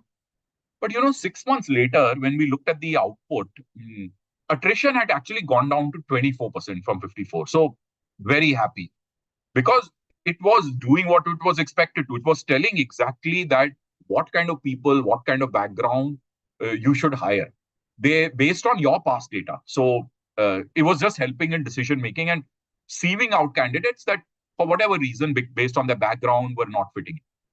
But what interestingly it was also doing is, this company was just hiring 3% women, right? Very high attrition. 6 months later, we realized that hiring of women had gone down to 2%.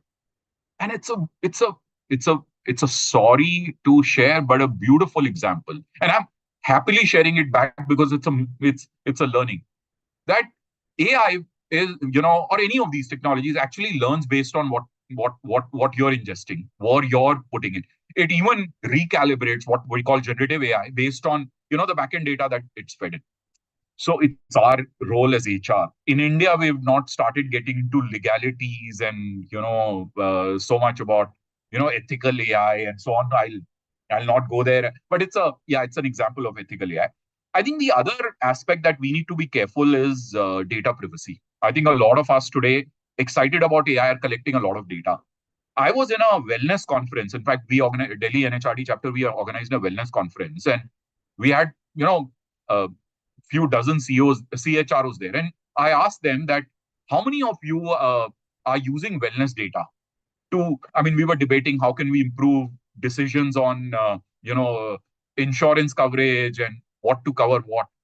They said people just don't like their wellness data to be collected. Even if we were to give them a company sponsored, one of those trackers, nobody would sign up if we were to say, that we're going to collect your data for your own good. We will customize, because people are worried about misuse. There is no framework. So misuse about applications of AI and so on. I'll leave it there. I'm sure my point is clear. So final word before I sign off. So what in my view HR should be doing or not doing? My view, HR should be doing everything possible, to look at AI applications. I think it's a brilliant time. Anand and I were discussing it, a couple of months when we met on a similar topic. Year 24 is a year of experimentation. I think a lot of what we are talking about will really start seeing, large scale applications in all the processes, maybe a year down the line. I think this is the year to test and fail. If you're not doing that, I think if an organization was to tell me that we started with 10 HR use cases on AI and we failed on 7, I would say brilliant. I would say, you've got a real visionary leadership team. If an organization was to say that we started with 3 and we succeeded on all 3 or 2, we'd say bad. I think, again, Anand will will address, the cost or the underlying technical infrastructure required. I think today the cost of applying any of these use cases, the underlying infra you required is very, very low as compared to any of the, the more expensive automation or RPA technologies. So as HR, experiment, make mistakes, make a lot of mistakes, as long as you're drawing your boundaries well. You're the conscious keeper, you're the culture builder. Encourage your leaders to do more on AI, support them, drive the AI first culture in your organizations. That's my view. I know I've used up all my time. That's it from my side. Thank you. I think Sir has rightly said that with AI's impact on HR, it's very, very clear that AI presents both opportunities and challenges. And I think leveraging AI wisely can enhance HR processes, but human oversight also remains crucial. So let's embrace innovation in our pursuit for organizational excellence. Thank you once again, sir. Now, I would like to introduce you all to our first plenary speaker. I request Dr. Sheetal Jain to share the slides. Mr. R. Anand, Principal Consultant and Advisor HR, IT Major and former board member in HRD. He has nearly 25 years of experience in the field of human resources and 15 years in HR leadership positions. He is also an advisor to the board of one of the largest public sector banks in India since the last 5 years. He has been instrumental in introducing new practices in the field of HR, which have received global acclaim. He had the opportunity to serve as a consultant in 2 major projects with the Royal Civil Services Commission at the Royal Government of Bhutan. Mr. R. Anand is an author who has published with McGraw-Hill and Sage. He is the author of Job Readiness for IT and ITES, a student companion to guide them to become job ready for the IT industry. He is the author of Happiness at Work, Mindfulness, Analysis and Well-being, that allows working professionals to explore and increase their own satisfaction with life systematically.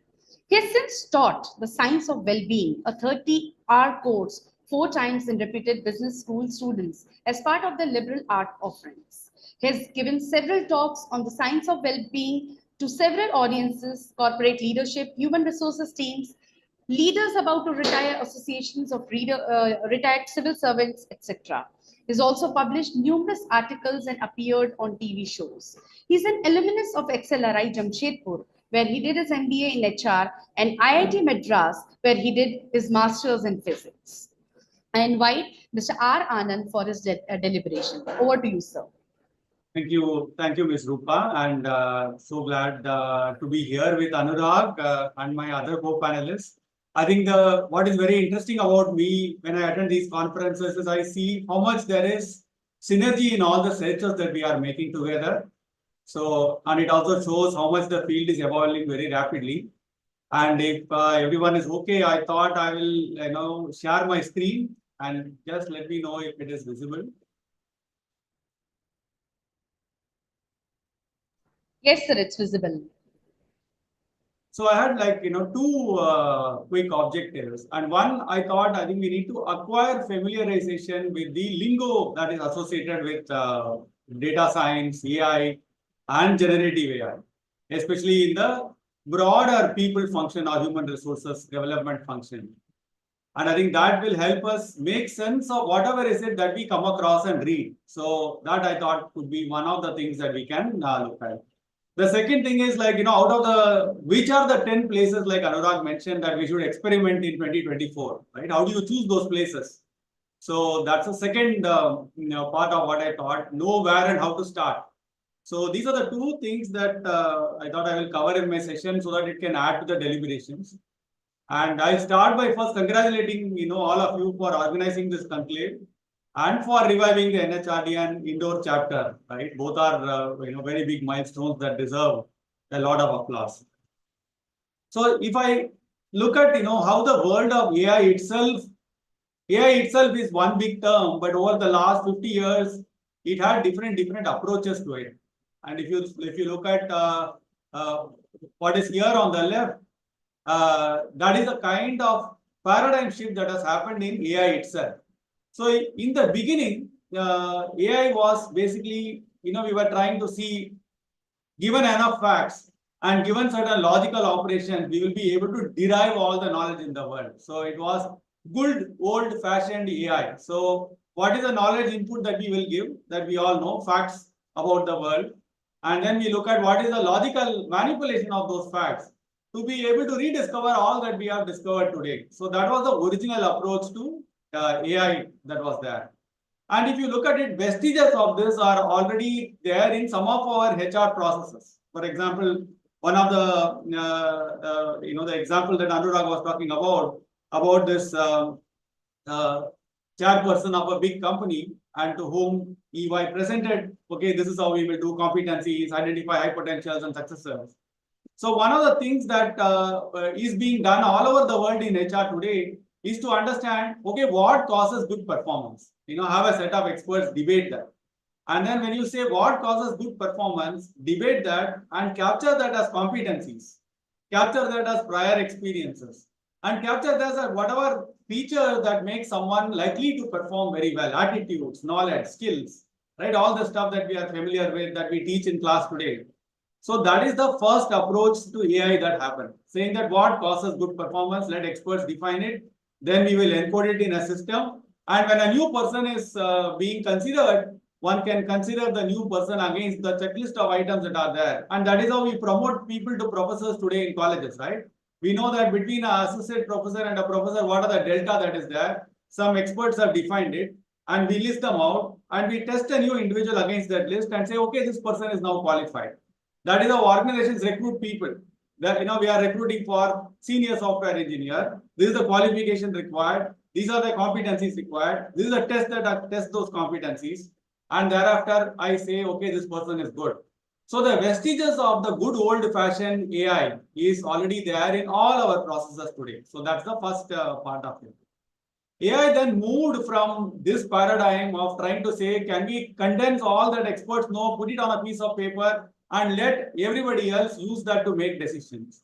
From there, we move to what is called as the machine learning, the kind of thing that, again, Anurag alluded to in the conversation with the senior leader, where the person said, we have so much of data today, can't we figure out from this data what causes a good performance? Why should we ask experts to sit down and do it? We already know that 3 people here are doing well, 3 people here are doing on average, and 3 people here are not doing so well. Let us collect all the data about them, all the data that we think is prima facie good, and then run some sort of a regression logic on top of it, and then try to find out what is common to these 3 people that is not present in those bottom 3 people, and sort of reverse engineer the set of competencies and criteria by which we will make decisions about people, about things, etc., etc. Can we do that? Second thing, right? And that's the paradigm change from what we call as the expert system paradigm to what is called as the machine learning paradigm, right? Where you feed data and say that these are good people, these are not so good people. You find out what caused goodness. So then figure out that from the back end. Then we said that that was one paradigm. But then this also depended on human beings, collecting information about those individuals, which they hypothesize to be causing the end outcome. Whether it is the person being retained, in the case of the retention analogy that Anurag was talking about, or whether the person performing or becoming a successor, right? In any of those decisions, we have to decide, okay, should we collect data on qualification? Should we collect data on which city they came from? Should we collect data on some very obtuse thing? For example, in one of the machine learning models that they did in a BPO company, they discovered that if you are the second child of your parents, you are likely to stay more. Now, how on earth could someone have guessed that you have to even collect this data whether you are the first child or second child of your parents? Because BPO is an industry in which people from economically disadvantaged backgrounds come, and the first child of the family has the burden in Indian culture to be able to look at the interests of the family, and therefore the first child of the family actually is willing to shift for a few rupees more in another company, and therefore the attrition is high. Now, in no way, in our imagination, in our wildest imagination, we would have even guessed something like that is going to be important for us to collect that data. It so happened that they collected that data for insurance purposes, they used that, and then they discovered that there is a good cause and effect relationship between being the second child and being more stable, right? So they discovered that. So that's the problem in the second paradigm, right? You have to, first humans have to say what data to collect, what data to label, how to label them to be able to do that. Then came the third paradigm called the deep learning paradigm. And in the deep learning paradigm, we don't even decide what data to collect. We just put whatever is it that is there. And the machine itself tries to cluster the data, tries to label the data, to extract all the important features that are required in that data, and to be able to generate models that are able to do that. But as we move from one paradigm to another, one of the downsides is that we don't know how the machine works inside, right? And sometimes it can make false causations or false links between X and Y, which may not be good for us. So the more you let the machine do its job, the more opaque it will be as to how it did its job, right? So that's the kind of shifting paradigms that are happening in AI. And the latest paradigm that is happening, which is actually totally letting us reimagine things, is AI is now becoming a general purpose technology, which means that it is not like particular to one domain, right? It is now across domains that we are trying to use AI. For example, the same GenAI tool you can do for recruitment, you can do for research, you can do for writing a book, you can do for creating an ad, you can do for preparing course content for your next lecture, you can look for examples, you can look for assessments. So the same underlying technology framework is getting used on a variety of ways. So that's why it's becoming a general purpose technology. Now, the problem with general purpose technology is that we don't know what it will do, right? And it is like predicting, let's say 200 years ago, we discovered electricity. I don't know whether it's 200 or 250. Round about that time, we discovered, or maybe 150 years ago, we discovered electricity.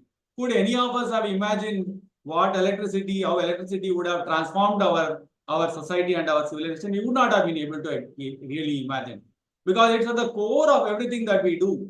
This Zoom call that is happening here, thanks to electricity. I am sitting on a light, under the light, thanks to electricity. I have a phone which has a battery, thanks to electricity.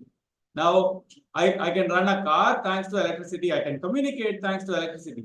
So there are thousands and thousands of applications that have come on something on top of electricity, and no one would have been able to imagine. So we are in such a state of affairs with generative artificial intelligence. It has become a general purpose technology. And I think that's the big thought I want to leave everyone with. And, I was here when Prem was speaking. In fact, the prediction, the latest prediction is that all the high intellect jobs will go. It's not that the low jobs will go, it's the high intellect jobs will go to AI. We all have to imagine someone who is entering the workforce of faculty in colleges have to rethink like how their jobs will change within 5 years and 10 years. It's going to change dramatically. Now, will we have AI agents and bots doing part of the job that you are doing? I mean, what will happen then to your jobs? And similarly to HR professionals. So there is a big paradigm shift that is happening, and a lot of what the so-called creative jobs are perhaps going to go away. So that's the first thing that we want to look about. And again, in AI, there are a lot of vocabulary that is there. And if you look at it, AI has a significant overlap with what we call as data science. And that's why in this field, having a mathematical understanding or a mathematical aptitude becomes very important. And computer science becomes the second important. How do you do computation at scale? So these are the two things that have high overlap. Data science has a high overlap with AI, and a subset of that is machine learning, and a subset of that is deep learning. And again, to again understand and navigate the terms, there are 3 or 4 kinds of AI tools that are there above. One set of tools is what is called a supervised learning. How does your email detect that this mail is probably spam mail and puts it in a spam folder or junk folder in your mailbox? And that's because of supervised learning. Someone has said, see this email, I classify it as spam. See this email, I classify it as non-spam. And over a period of time, data has been fed into the machine, and the machine has itself learned what are the characteristics of mails that makes it more likely to be spam. Right? And that's how it has classified it. Or if you look at another example of it, sentiment. This is what people have said about our college, about our organization in these various forums. How many of those statements are positive sentiments and how many of them are negative sentiments? So there are libraries that have been created based on a lot of information that has been fed into it. And these kind of tools do what is called a supervised learning. Somebody supervises the learning of the machine and says, this is good, this is not good. Now find out how to classify the next new thing that comes about. The second kind of thing is called as non-supervised learning. And if you are all people who watch Netflix and Amazon Prime and any of these OTT platforms, or if you have ordered something from Amazon, Amazon says what, now that you have ordered this book, this is another book that I will suggest for you. How does it do that? Now that you have watched this movie, this is another movie I will suggest for you. How does it do that? And that is done by what is called as non-supervised learning. It looks at and maps people who have watched 5 kinds of movies and gives a name to that personality. And say somebody who has watched these 7 movies and looked at these 8 ads and was not skipped on this and was given whatever input they have given is personality A. And whenever you are tending to go into personality A, they will then use that data to recommend, okay, watch this next movie or buy this next book. And that's how Google recommends videos to watch for you. That's how YouTube does whatever it does. So that kind of thing is called as a non-supervised learning. And then there is a third kind of thing called reinforcement learning, which is used by autonomous agents. So if you are a bot and you have to navigate the world, a real physical robot that will navigate the world, like self-driving cars, use reinforcement learning. So you can use reinforcement learning and you can actually create a drone and use reinforcement learning methodology and tell the drone, teach yourself how to fly. And it will be able to do that in a matter of hours. The drone will teach itself how to fly, which we can't figure out, which birds have figured out over thousands and thousands of years of evolution. Using artificial intelligence, we can use reinforcement learning to say, teach yourself to get this done. Teach yourself to play chess. Teach yourself to play Go. Right? Teach yourself to solve this kind of problems. So that is the kind of thing that the power of reinforcement learning is. And I think that's another third paradigm that is there. And the fourth paradigm, that is recent and has totally disrupted the world is your generative artificial intelligence. It is going to change jobs because it is generating stuff, right, based on what it has learned and based on what you are asking. So that is why it is called a generative artificial intelligence.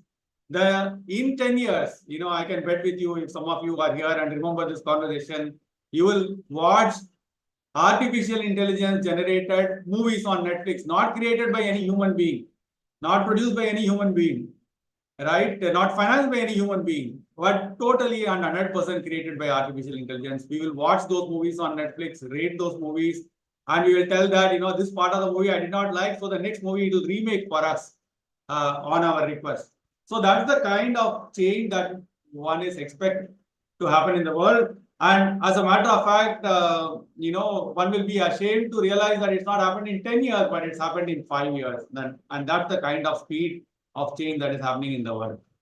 And if you look at generative artificial intelligence, it is expected to, okay, so if I have to give a single big thing on generative artificial intelligence, 80% of the world's jobs, right, whether they are in regular economy or irregular economy, 80% of the world's jobs are expected to be at least impacted by 10%, if not more, by generative artificial intelligence, based on today's ability of these technologies. And ChatGPT 3.5 came about 1.5, 2 years ago, right? Or maybe 3 years ago. And ChatGPT 4 came about half a year ago, or maybe 1 year ago. And ChatGPT 5 will come in very soon. ChatGPT 6 will come in 6 months. So the half-life of every new improved version of generative AI is also reducing quite a bit. So just by looking at today's abilities, research has predicted that 80% of the world's jobs will be impacted at least 10%. And it's going to change economies, it's going to change lives like we can't imagine at all. So that's the... Now the next question that we have is like, okay, that's what we have, how to make our own life easy and competitive.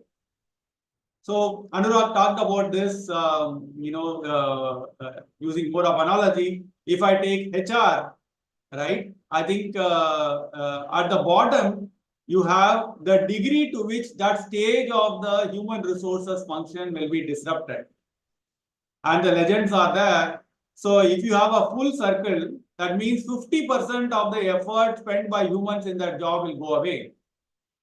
And if it is a half circle, 3/4 circle, 25 to 50% of the effort that humans spend on that will go away.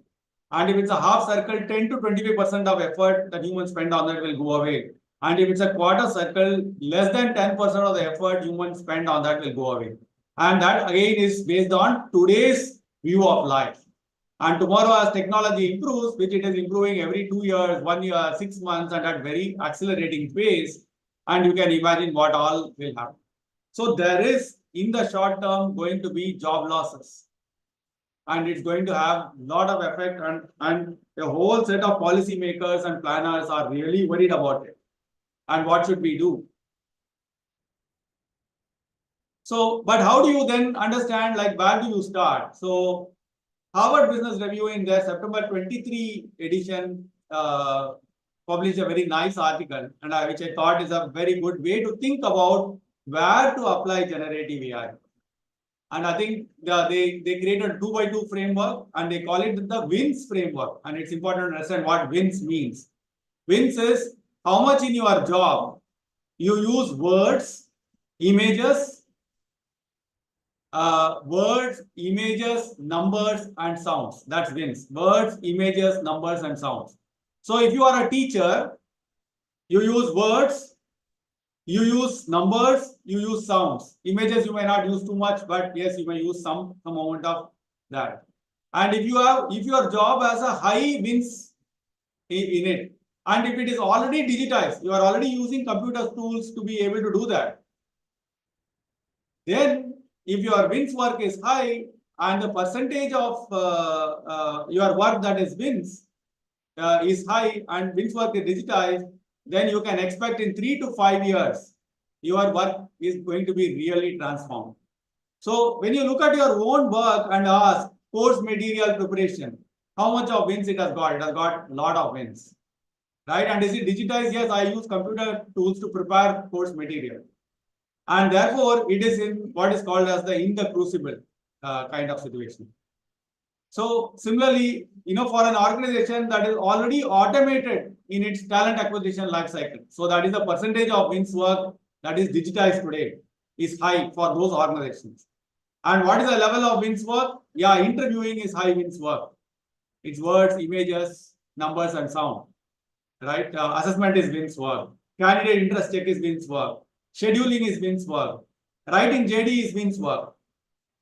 Right? Negotiating with a candidate may not be that much wins work, but other than that, quite a bit of it is wins work. And then you ask, can that be automated? If you are already using computer tools on it, again, it'll be in the crucible. Right? But if you are not using computer tools on it, somebody will create computer tools for it, and somebody will use GenAI to really automate. So this is the real sort of way by which one can really say where really to apply GenAI. Next is how to apply GenAI, and I think one of the ways. So in my company we do quite a lot of it, right? And we are pursuing 25 AI in HR use cases. I felt good when Anurag said if you are not doing 10 and failing in 5. So we are pursuing 25 AI use cases with specific objectives.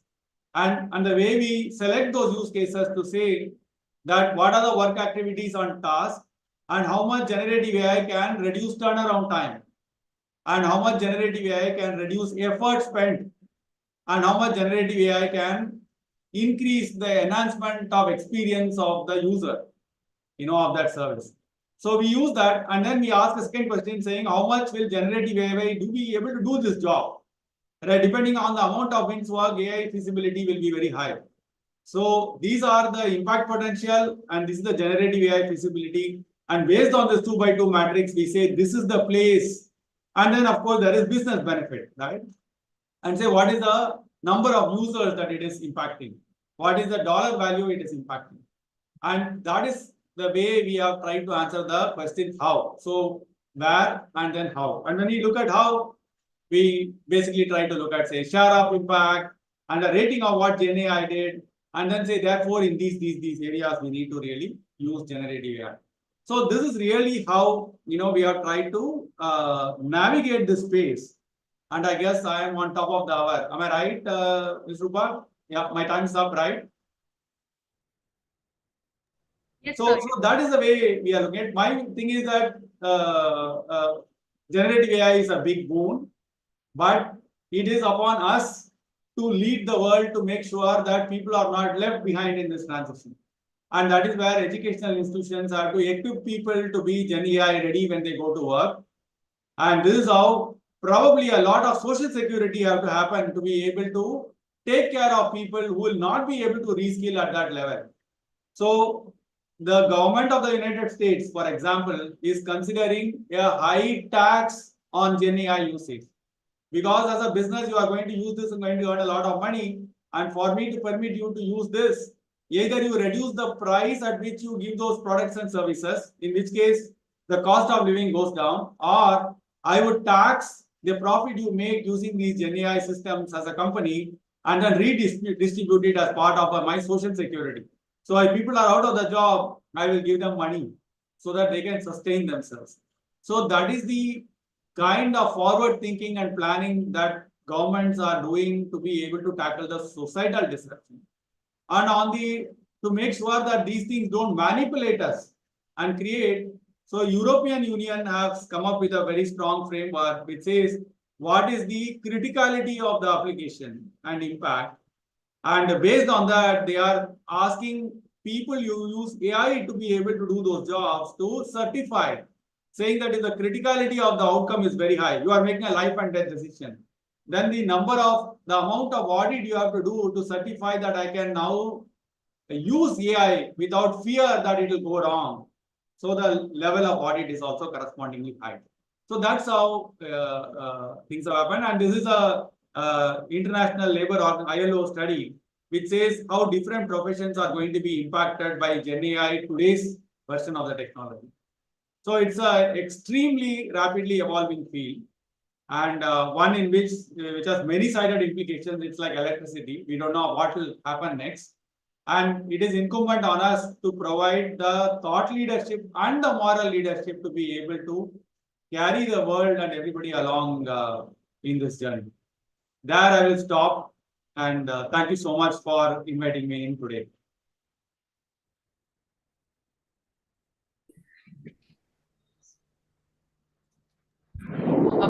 Definitely, sir. Generative AI utilizes reinforced learning, supervised and unsupervised learning to create innovative solutions. And I think acceptance of this boon, we are heading on a journey of endless possibilities and unique advancements. Thank you very much, sir. Now I'm pleased to introduce our second plenary speaker to you all. I request Dr. Sheetal Jain to share the slides. Dr. Tapomai Deb is working as Senior Vice President HR in JK Lakshmipat Cement Limited, New Delhi. He has around 30 years of experience in all facets of human resource development and management.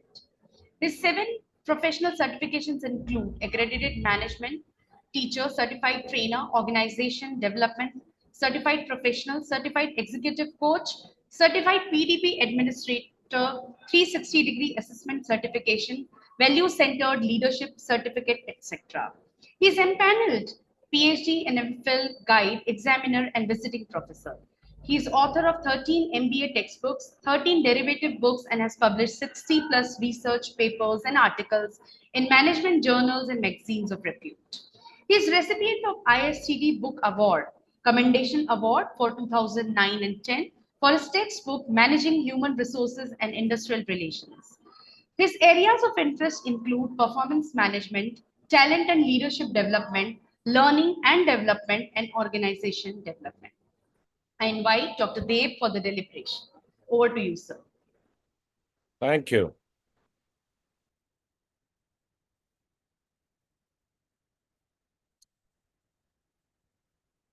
Do you have my presentation?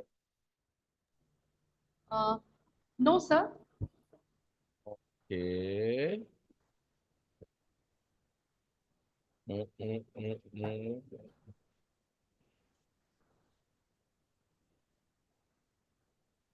I am unable to find that. Anyway. Okay. So my apologies. Let me continue without a presentation, Sir, right? if you can share your presentation, I just drop my email ID in the chat box. Like if you can share it there. Okay. Chat box. Hold on. Tapumai, you want me to share? You can share, sir, if possible. Okay, just do it.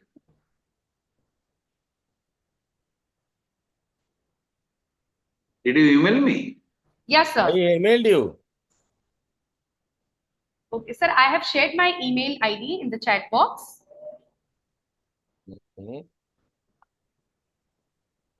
Okay, I can't see your message. I can only see Dr. Mandal's message.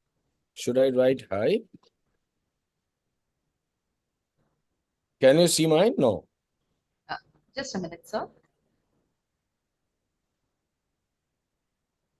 No, hi is okay. Yeah. So if you can see, then Yes, I can see your hi, sir. so please share, then I will send it across to you. Yes, sir.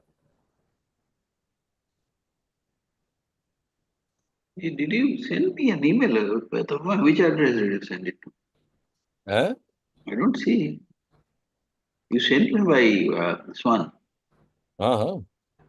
WhatsApp, all right. Then, I yes. sent you an email. Okay. I'm sharing it. No problems. Okay. Go ahead. No problems. Rupa, hold on. Okay. So Message. are you sharing the PPT? Yes, I'm sharing. No problem. Okay. Like, so in case if there is any problem, you can share it. I'll try to share it. Sure.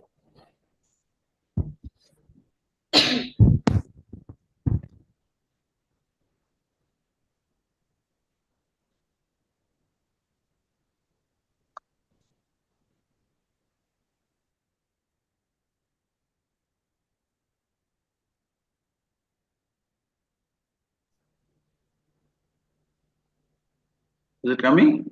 Yes, yes, sir. It's visible, sir. I hope everybody can see. Yes, yes, yes. We can see it, sir. So a warm good afternoon to all of you.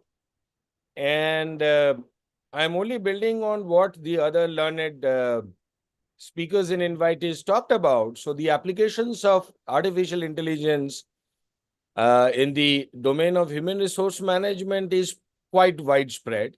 I have only picked up a few of them, which in my view and in my experience are the most uh, frequent use case scenarios. So next slide, please. And the points that I'm going to talk about is in every application or domain area, there is an ethical dimension, right? We can, if time permits, discuss about it. But as of now, I'm focusing on the specific aspects or domains of the human resources. The first one is automating recruitment and talent acquisition. And I think, though it has been talked about, so I will only touch upon it, that it can make the application, tracking, assessment, and communications with the candidate not only effective, but at the same time, it can save a lot of time, so that the time we save can be utilized in other important aspects of talent acquisition. The second is internal mobility. Now, if you look at the various data that are generated over a period of time in the context of employees, their performance data, their talent data, their work behavior, and a lot of stuff that can all be collated and analyzed by the AI to help the decision makers in identifying who are the best suited for different kinds of job rotations and in what kind of roles they are best suited for. That saves in terms of a lot of human biases and prejudices. Third, I would talk about is workforce analytics. You would appreciate that today organizations are custodians of huge amount of data. But in my experience in the industry for the last 30 years, I don't see in usage beyond 10, 15%.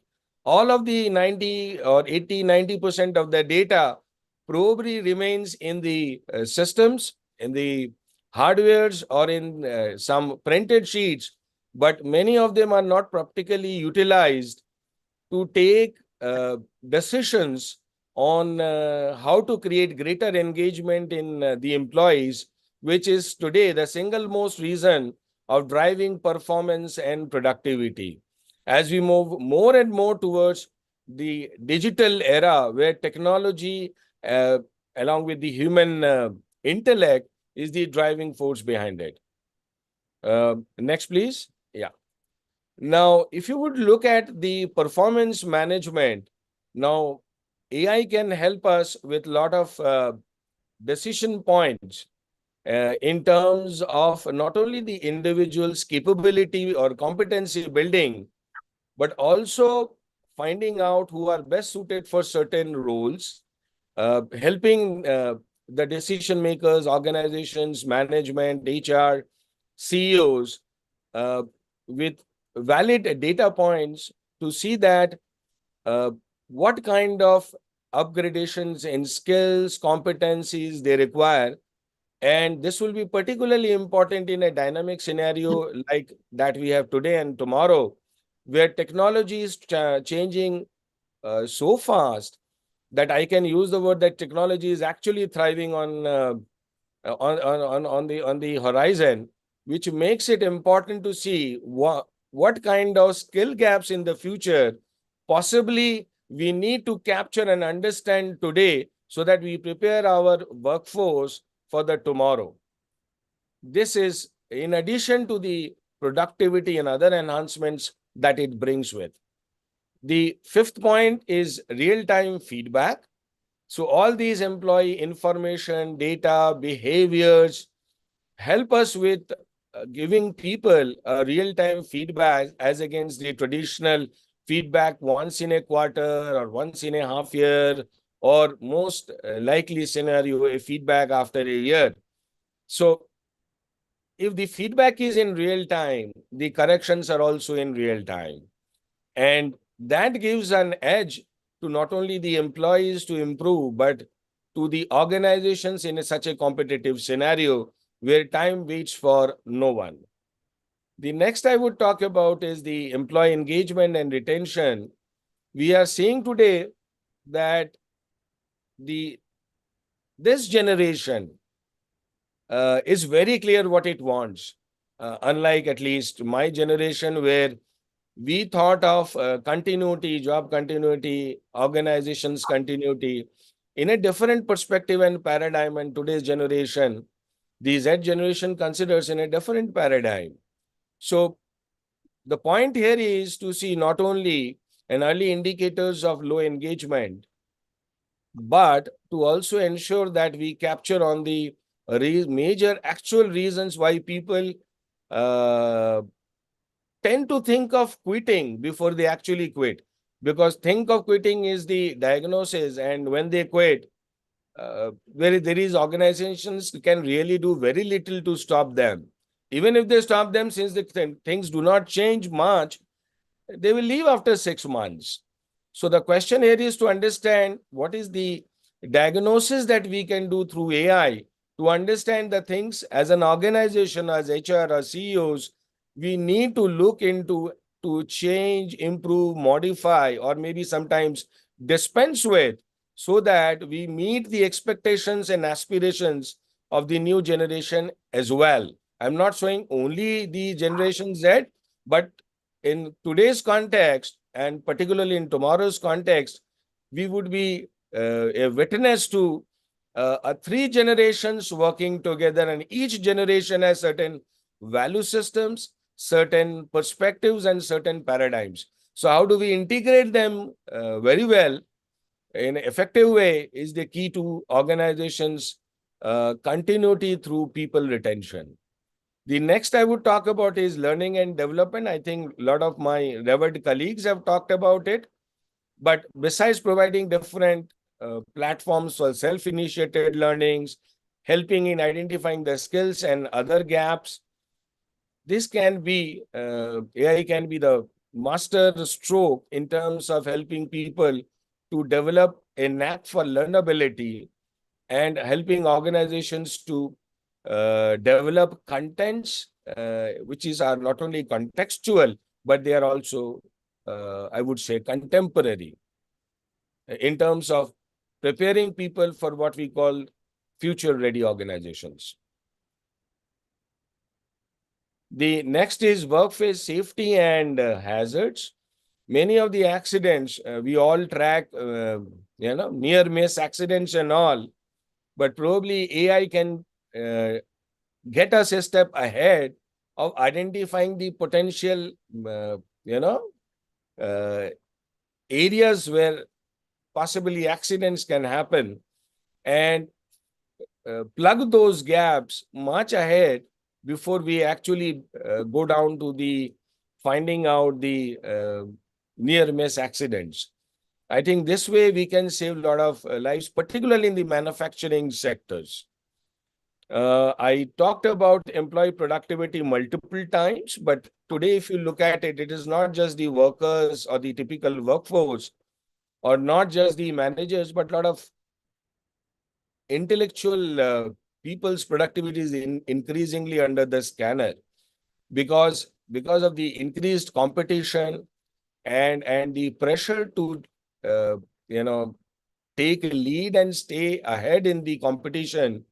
Organizations have to improve their performance, cut down costs, improve productivity in real time as fast as they can do, because the organizational maturity cycle itself is undergoing a sea change. The time in early 20 years ago that we had is not the time we will have today or tomorrow. The next is automating payroll, which is a very transactional one, but it is one of the important areas.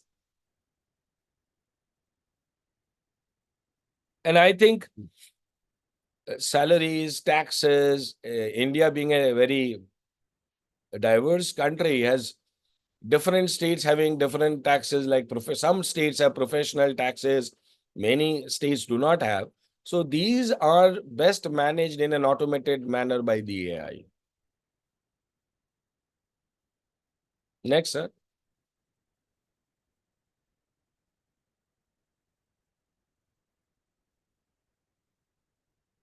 And as organizations itself are undergoing transformation, there is an increasing need to redesign organizations. Earlier time, organization redesign was essentially for legacy-oriented companies, and after a long period of time, in my view, I think as human race, as competition, as customers are getting increasingly intelligent and wisdom-oriented, organizations possibly have to have a shorter redesign time. I think every organization, in my perspective or view, needs to redesign their organizations once in 5 years. And that is how they regenerate, rejuvenate their own organizations. If I talk about my own company, I think we have amidst organization redesign, a major part of it has been completed in the last 1.5, 2 years.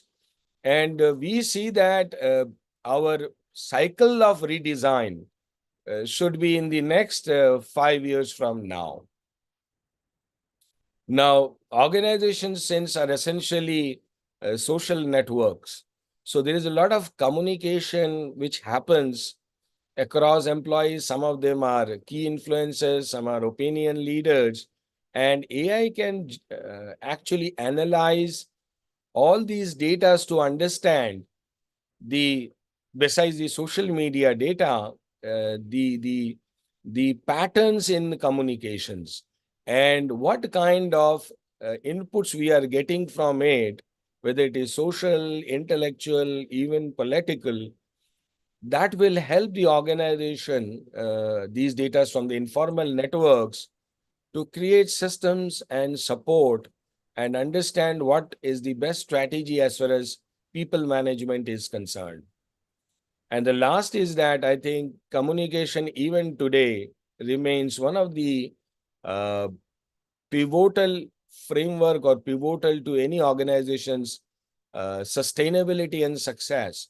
Today, we are all talking about sustainability and ESG and whatnot, but the basic fundamental even today remains: how are we communicating and what kind of, how effective are those communications and what actions are taken on the communications. And the mantra still remains, in my view, whether AI has to also contribute a great deal is in enhancing the quality and the timeliness of communications. And I think that happens to be my last slide. Thank you very much for the opportunity.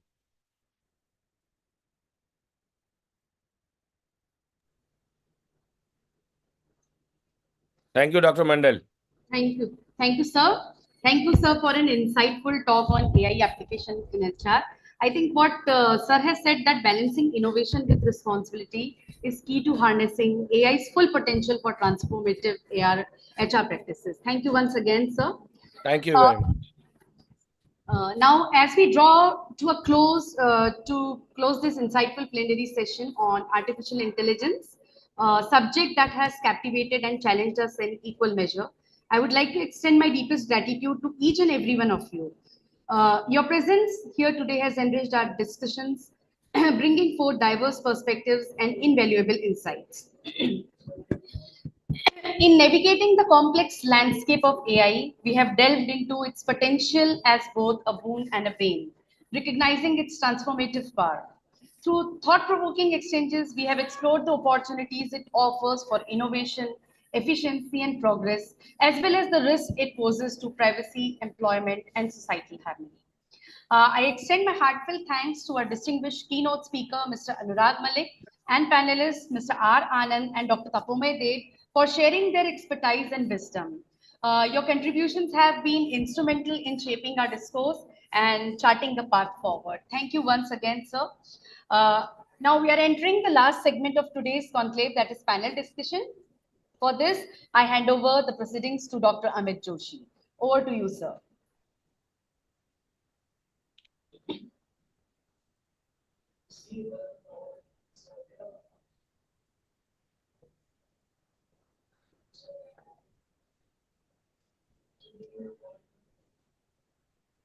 You are on mute, Amit. Whether Devjani Rai is there or not right now? Devjani?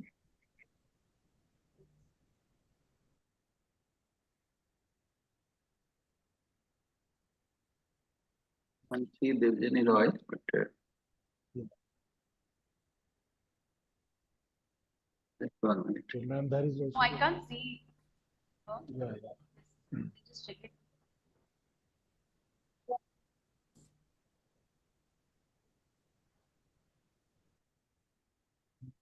Sir, can we start? Can we wait for her for a few minutes? Yes, yeah. I have 2 minutes to go. 2 minutes to go, yes. Okay. So can somebody call her? Call her? I'll call her. Okay. Because there was a little technical glitch. It was taking us to the Google Meet. Huh? The moment you add this invite to a Google Calendar, it is converting to a Google Meet. So we'll have to stick to Zoom. So I made that mistake. I went to Google Meet. It's automatically taking us to Google Meet. Namaskar, Dare, Dr. Dhar, how are you? I'm fine. How are Good you? to see you, smiling always. Dr. How is Delhi? Oh, Delhi, very nice. Namaskar, sir. Namaskar, Dr. Sir Ragnekar. Very nice, nice. And Madam Santosh Dhar, aap kaise? Huh? Dharam, I am seeing. Tapomai is there. I saw. Very nice, very nice. Dr. Amit Joshi is our anchor. Huh? And just now I saw the way Rupaji was concluding. Wonderful. Huh? Pura. Very nice. We had Prem Singh in the morning. Yeah, I saw that. I saw that. Uh-huh.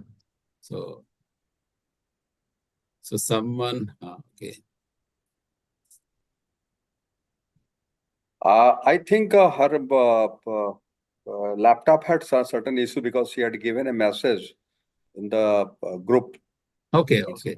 Yeah. So, I think someone can forward the Zoom link to her WhatsApp ID. That has been my way insistence. No, that has gone. That has gone. She is acknowledged also. Okay. So anyway, you talk to her. Even if she joins on mobile phone, it's okay. Is Tapomai there? I think yes. I think he has left. He left. Okay.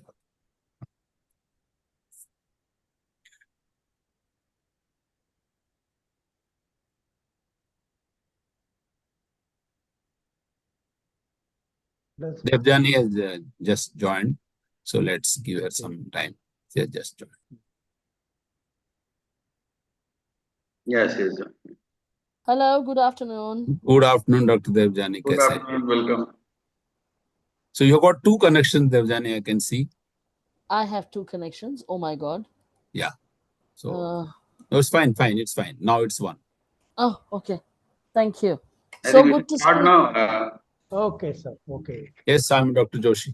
Okay, sir. Okay. So, Honorable Vice Chancellor and President Indore Chapter, NHRD, Dr. Upender Dhar, Dr. T.K. Mandal, Convener, Online Conclave on the most sought after topic, Artificial Intelligence, a boon or a ban for human resources.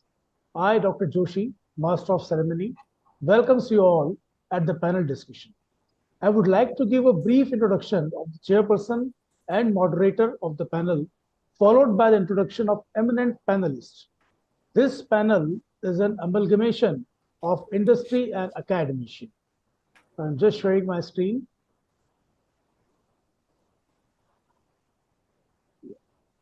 Okay, is it legible to all of you? yes. Oh, yes. So, yeah.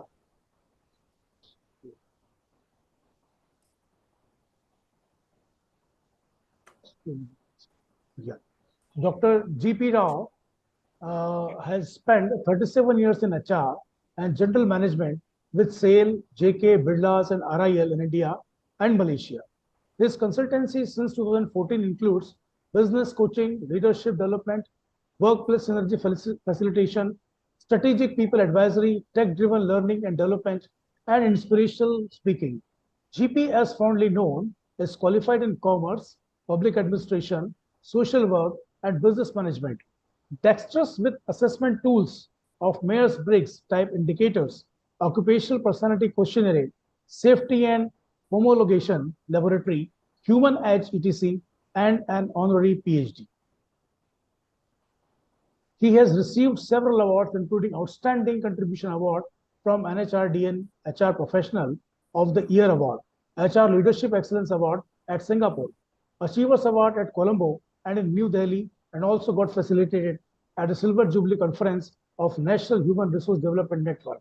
He has a passion for public speaking, moderation, mentoring, knowledge sharing, and networking. We welcome you, sir. Thank you. Thank you so much. Okay.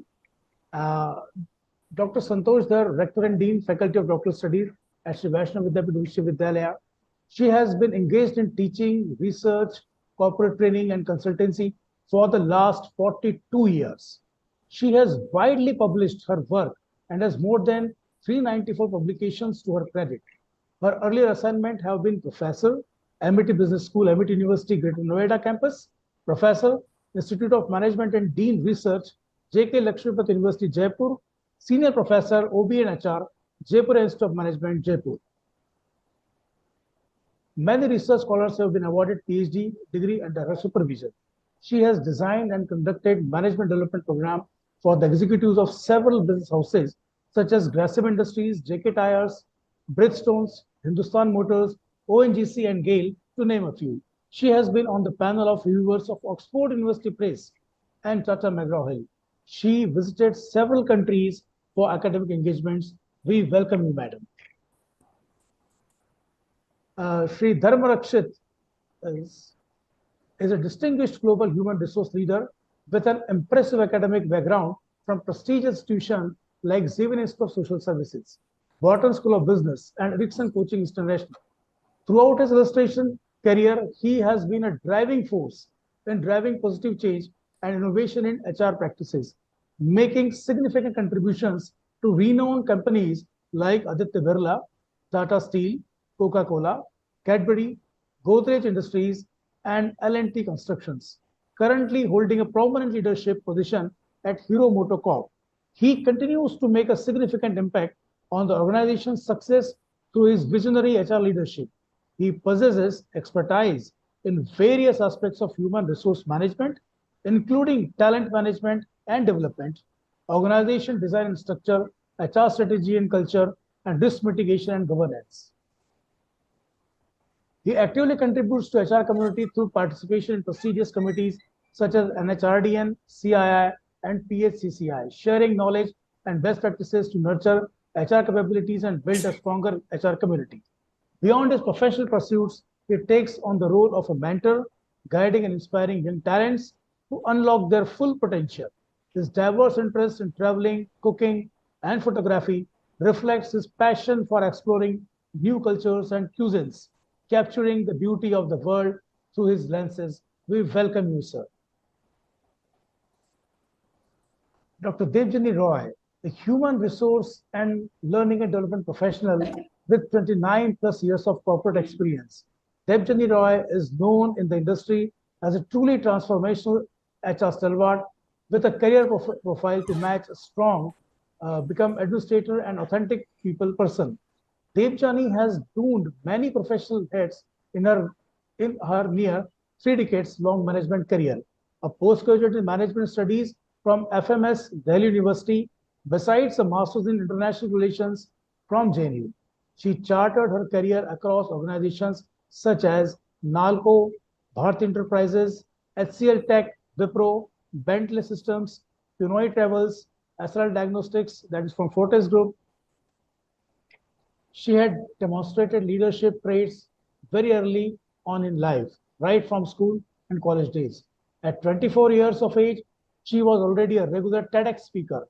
She is a visiting professor to a number of reputed B schools. She is an adjunct faculty to the School of Business, Moody University. Dr. Devjani is a member of Delhi University's Incubation Center, mentoring many students from Delhi University colleges for competitions, projects, etc.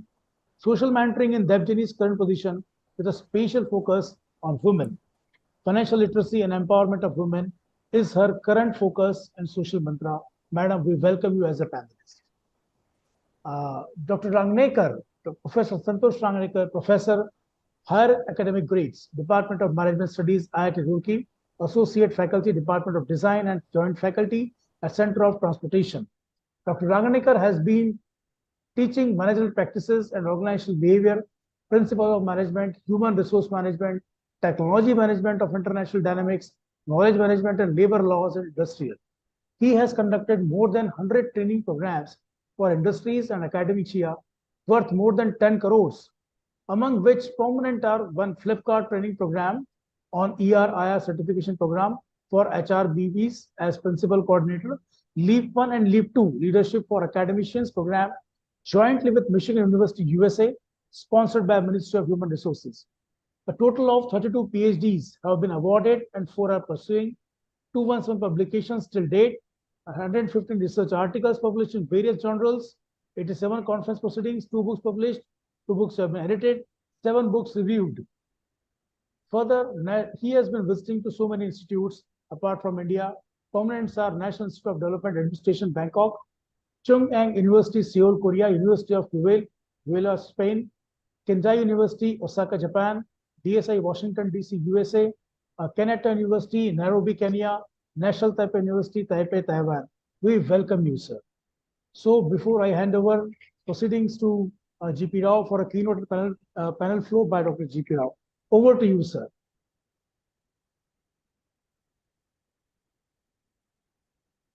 You can stop the sharing. Yeah. I've done, sir. Thank I've you. done. Thank you. Thank you, Dr. Joshi, for the wonderful introduction of all of us. So Dr. Dhar, the President of National HRD Network, Dr. Mandal, and the distinguished panelists. So before we get into the panel discussion, where I'll be raising a few issues before this esteemed panelists, 2 are gurus, teachers, 2 are accomplished practitioners. It's a wonderful mix. So I will share a few thoughts or my experiences or some insights on this topic, is AI a boon or a bane? So see, it's very clear, whenever God as always creates coins of pleasure and pain, similarly he's also created a coin of boon and bane.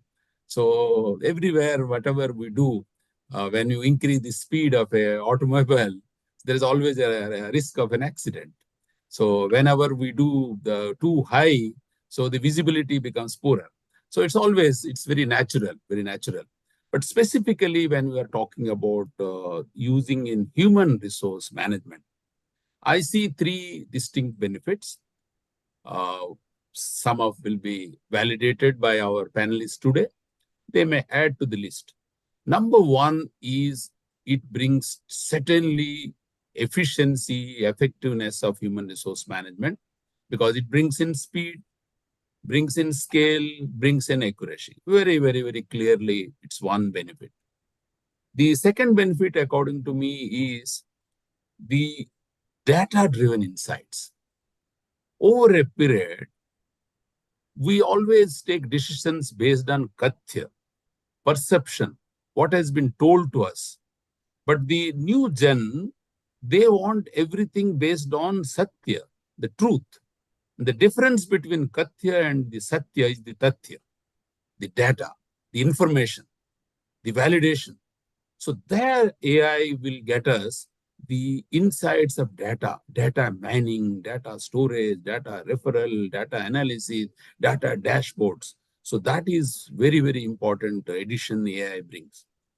And the last one, when we deal with human resources, we all say now human beings, we have emotions.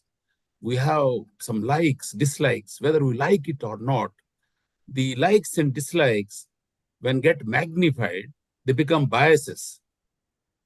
Sometimes they lead to favoritism. They lead to unintended wrong decisions also. The AI brings in that aspect of removing the bias, or at least minimizing the bias. These are the three I feel are important benefits of AI, particularly in people management. Of course, the panelists will go to that. Now I'll come to challenges. First challenge, certainly, when we introduce AI to take over certain jobs that we are currently doing manually or repeatedly or of low degree of sensitivity, it is very natural that we will reduce certain jobs. So certainly, when we use AI in people management, like any other function, we will lose a few jobs. That is a fact. Number two, human resource management is all about connection, all about personal touch, all about privacy, all about sensitivity.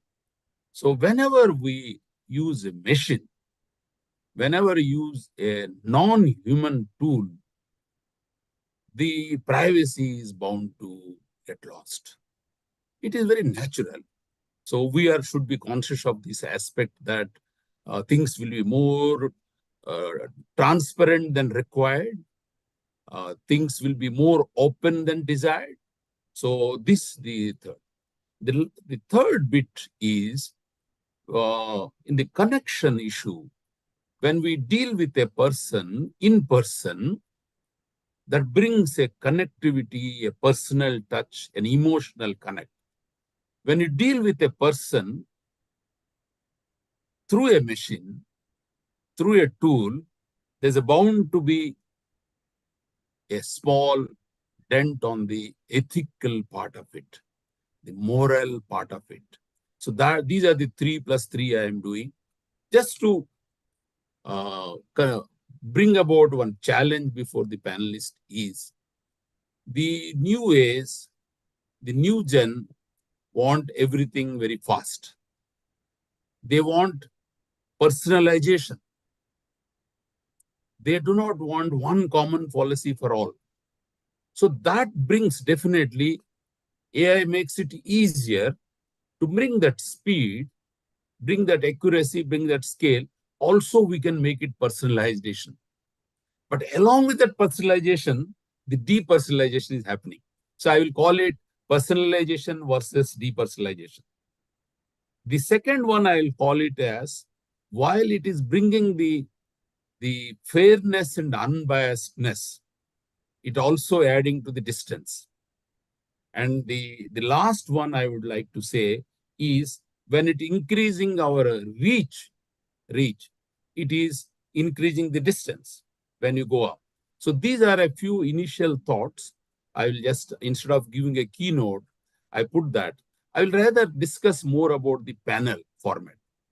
So we have 4 distinguished panelists, 2 from the industry, very accomplished, well connected with the professional bodies, well connected with the mentor-mentee bodies, both of them contributing to their own companies, professional bodies and academic institutions and the community at large, both are common. Similarly, we have got 2 panelists who are gurus, Dr. Santosh Dhar and Dr. Santosh Rangnekar ji. Both gurus, both have done excellent job.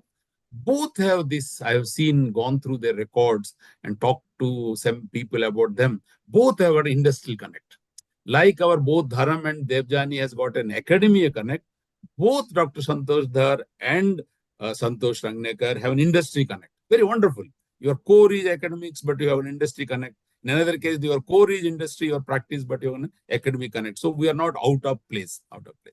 So what I will do in the panel discussion is, instead of asking each person to again talk like I did, because probably I'm more privileged than them, so they said do a keynote, I want to take the best out of them. I have 3 questions to them. If they agree, I will straight away ask them question number 1, question number 2, take their insights, and then we can always add. If suppose Dr. Santosh Dhar is given answer, we can go back to other panelists who would like to add something more. There can be a little samvad, not vivad. So we'll encourage some samvad. Even if there are difference of opinions, I will say I'll differ with your view, but I'll not differ with you. We'll keep that limitation that will maybe different. We'll do that, this kind. Then also we'll leave some room for the questions of the audience. If the organizers can help us, we will certainly leave room for answering questions of the audience. Or if they have given an idea, they want to bounce that idea, they want a view of the panel, do you agree with this idea? Even that will do an answer to that also will do. This is how I want to, I'm proposing, and I also got initial consent from the panelists. So I'm cutting short the so-called keynote. I'm straight away jumping into the panel discussion. If my panelists are ready, I will go with Dharam Rakshit and then ask my first question. You have listened to me. You have heard me telling that AI brings about a lot of pluses. You are straight on the seat. You drive people management day in and day out. And you are with one organization which is the largest in that industry. So with the multiple locations, multiple levels, 3 generations working there. So I would like to know from Dharam Rakshit, your version of the pluses, advantages, or the boon of AI in HRM. Dharam. So thank you, sir, for inviting me for this beautiful conference, and also the organizers and the NHRD and Indore chapter. And I think this is the most burning topic. In fact, just before this starting of this very conversation, 1 hour back, I had written something about the AI on the LinkedIn, because the 2 days back, I was the part of the HRH summit organized by the ETH. When Dr. G.P. Rao actually looking for the panelist, and he called me, so I thought the thing, this is human intelligence. So based upon the human intelligence, he was able to identify me as one of the speakers. Perhaps the AI would have been used. He would have might have found better speaker than me. Okay. So because you see this thing, I don't find that right now there is a choice with anyone, either with the people who are in the industry or in the academy, to select the technology. But the usage of this technology, that is going to define whether it is a boon or ban. Okay, because say this thing, when the AK-47 was invented by the Kalashnikov, he never thought this thing, this weapon will go in the hands of the terrorist and it will become the mass murder weapon kind of thing. But it was actually created for the self-defense. So how we are going to use it, that is the most deciding factor. So far, I have been seeing this thing that based upon my so far experience, this AI is largely being used for the benefit of the industry and the larger society. So example like this, we see this thing that if you start applying the AI into the HR domain itself, and see this thing, how your processes are going to be simplified, as well as at the same time, there are less biases, human biases, cognitive biases, which comes into the kind of things. So for example, say that I will just take one of the processes of the HR, the recruitment. Right now, the process of the recruitment is so lengthy that positions are getting filled up in that time of say around the 120 to 180 days. Can the growing industry afford this kind of the time lag? Or at the same time, we are also not able to find the right fit for that very position. But if you use the AI, and you will find this thing, that not only that you are able to shorten the time period, but the most probably that you are coming closer to the right fit. So that is the one of the kind of things. In the morning, I was just trying to build up my thought on the AI into deployment in other fields, and particularly some of the area which has always remained and dominated by the human intelligence, like the industrial relation. Okay, and how this thing, when we sit with the negotiation with the union, we largely depend upon our cognitive biases and the human intelligence, what the others are doing this thing and what inside happens. But just bring the AI framework within that kind of things, and you find to think how scientifically the process, which is a very, very subjective process, and how you can define the very, very scientifically the entire kind of. So to my mind, so I find this thing very interesting way the AI is evolving, and I don't find that judicious use will create actually any kind of the ban. Rather, it is going to be much more beneficial for each and every stakeholder. Thank you. That's my initial thought. Thank you. Dham, at this stage, I'm building a case for AI in HRM. So we'll only talk about good things. So I'll go to, before I go to the academicians, I'll go to Dr. Devjani. Practitioner's point of view, the pluses of AI in HRM. Thank you. Thank you so much. And it's a pleasure to be on this platform. NHRD in Indore chapter and SVVV and GP sir, it's such a pleasure again to be mutually on the same panel as you. Thank you so much. Yes, so everywhere we look, left and right, up and down, it's now AI and AI. You know, those have become the buzzwords. Much as I would say that, yes, I think technology is finally making its presence felt, and we are definitely looking at utilizing AI in every possible way, possibly to bring about greater efficiencies in the new, workplace and the workforce management. I will still would want to make a statement at the start of it from a pure practitioner point of view that whatever we say, whatever, howsoever much we adapt to the new AI ways of life, as long as the the human of human resource, continues to be there, that touch cannot be replaced by AI completely. Or the very fact that, yes, we are now amenable to take on the new developments in AI is because we look at it as an enabler. We are looking at it as an enabler to make sure that our HR discharge of responsibilities and the execution definitely becomes notches higher. It's better, it's prudent, it's more rational, it's more logical, it's based on algorithms. Therefore, there are very few chances of the metrics at least going wrong. So, if I were to look at some of the areas of HR where definitely AI can lend a very big enabling hand, I think we are we're all very conditioned by the fact that we know maximum that it is in recruitment or resourcing where AI can make a lot of difference, starting from shortlisting to selections to eliminations, because it is based on algorithms. What we do get is an efficiency of time and effort. We obviously reduce the number of human interface that is required to process a manual kind of work. Therefore, that is one definite area where AI leaves a lot of mark. However, the two other areas where I see a very large contribution that AI can make is employee engagement and performance management.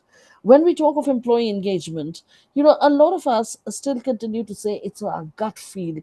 We feel happiness quotient. We talk about emotions. We talk about, a sixth sense. But today, thankfully, with the help of AI, we have or we can undertake something which is called the sentiment analysis. That is again definitely algorithm based, but it goes a little beyond metricizing some of the factors which have now become a mainstay of human resource happiness at the workplace.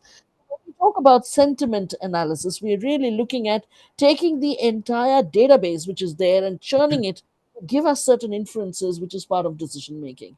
And finally, performance management. I think it's a vast ocean where creating a merit based workplace and ensuring that the data reflects that merit by giving rise to inferences and decisions and inputs and throughputs which are based on, again, on formulae, and we are able to drive those in order to give us metric based decision support.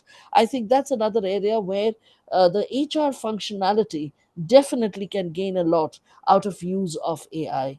Now, I would still like to emphasize on the fact that while these are definite benefits, and we as practitioners would love to adapt them. But at the end of the day, the human part also needs to continue as much with AI as an enabler and a partner in crime. I call it partner in crime because, at the end of the day, HR, working with human psychology, we get to deal with so many vagaries. So I think we are partners in crime, AI and HR. Thank you. Thank you so much. Well said. Thank you. Thank you for great insights and very clear. Both have given a little common, some divergent also insights where AI can be used, but you also cautioned the need for always remembering that HR, this starts with HR. So we will now go to our academicians, gurus. Can I go to Dr. Santosh Dhar first? Ma'am, according to you, where AI is beneficial, a welcome thing in human resource management from your research, your application point of view? See, as my fellow panelists have already said, it has really, can say, reinvented HR. If you look at from the advances of machine learning and predictive analysis, it has enabled human resources to identify the trends and the patterns that were too difficult to detect for humans. And it needed massive investment and time, effort and time. Now, with AI, human resources can do work in its core functioning more effectively and efficiently. We have error-free calculations, we have better speed in various processes, and simplified analytics. It can not only just increase the productivity, but also prepare for the future. Well, it's well said, the smarter the technology, the more it can do for us. AI serves the role of an augmented intelligence. They support, they complement, but they cannot substitute, right? So the skills like creativity, social intelligence, critical thinking cannot be replicated by AI. For better decision making, well, they can give you the data and it can help you to make better decisions. Now, as my fellow panelists have already mentioned about the recruitment process, I had just come across one report where it is said that AIs already utilize the recruitment process by the majority of recruiters, constituting 65%. And I think 65% is quite readable number, that how it has affected, it has already entered HR and how it has affected. Then, as one of my fellow panelists mentioned, that many of the time-consuming tasks that have been taken by AI, then again, AI algorithms can predict candidate performance and fit for the specific roles, helping recruiters make more informed hiring decisions. See, now onboarding automation, where it has simplified the complex procedures by automating repetitive tasks and facilitating seamless documentation management, which would take a lot of time. Then about the performance management, even the talent management. You speak of an area of HR, just say where AI has not influenced. It has really had a great impact. As I said in the beginning, it has reinvented HR. Now, again, one of our fellow panelists mentioned about the biases. So here, when you are doing the recruitment, here whatever are the parameters, so what demographics, it is excluded. It is unbiased. The recruiters get the list. So if you look at overall functioning and the processes, AI has helped for informed decision making, making interacting with HR easier even for employees, and free their time in making better hiring decisions and invest in employee satisfaction and retention. This is what I would add to what already my fellow panelists have. Very insightful, madam. Very insightful. You brought in the concept called augmented intelligence. It is not replacing what we do. It is only adding to us. We are strengthening us and all. So I will go to Professor Santosh Rangnekar. He brings a different perspective. He is a design in his core. He teaches management and teaches people, guides people, mentors people, and also works for the industry. So his perspective, his understanding of utility of AI in HR. So, Dr. Rangnekar. Yeah, okay. Thank you very much, sir, for giving me this opportunity to be the participants in this particular panel section. First, I would like to mention that I am discussing some of these the research paper findings that what they have talked about the AI in HR. So the recent trend, which has been published into the A-star and A category of journals and talking about the AI in HR, they are giving these two functions of the HR manager in industry. One is the talent acquisition in technology, and second is the skill gaps and the reskilling is there.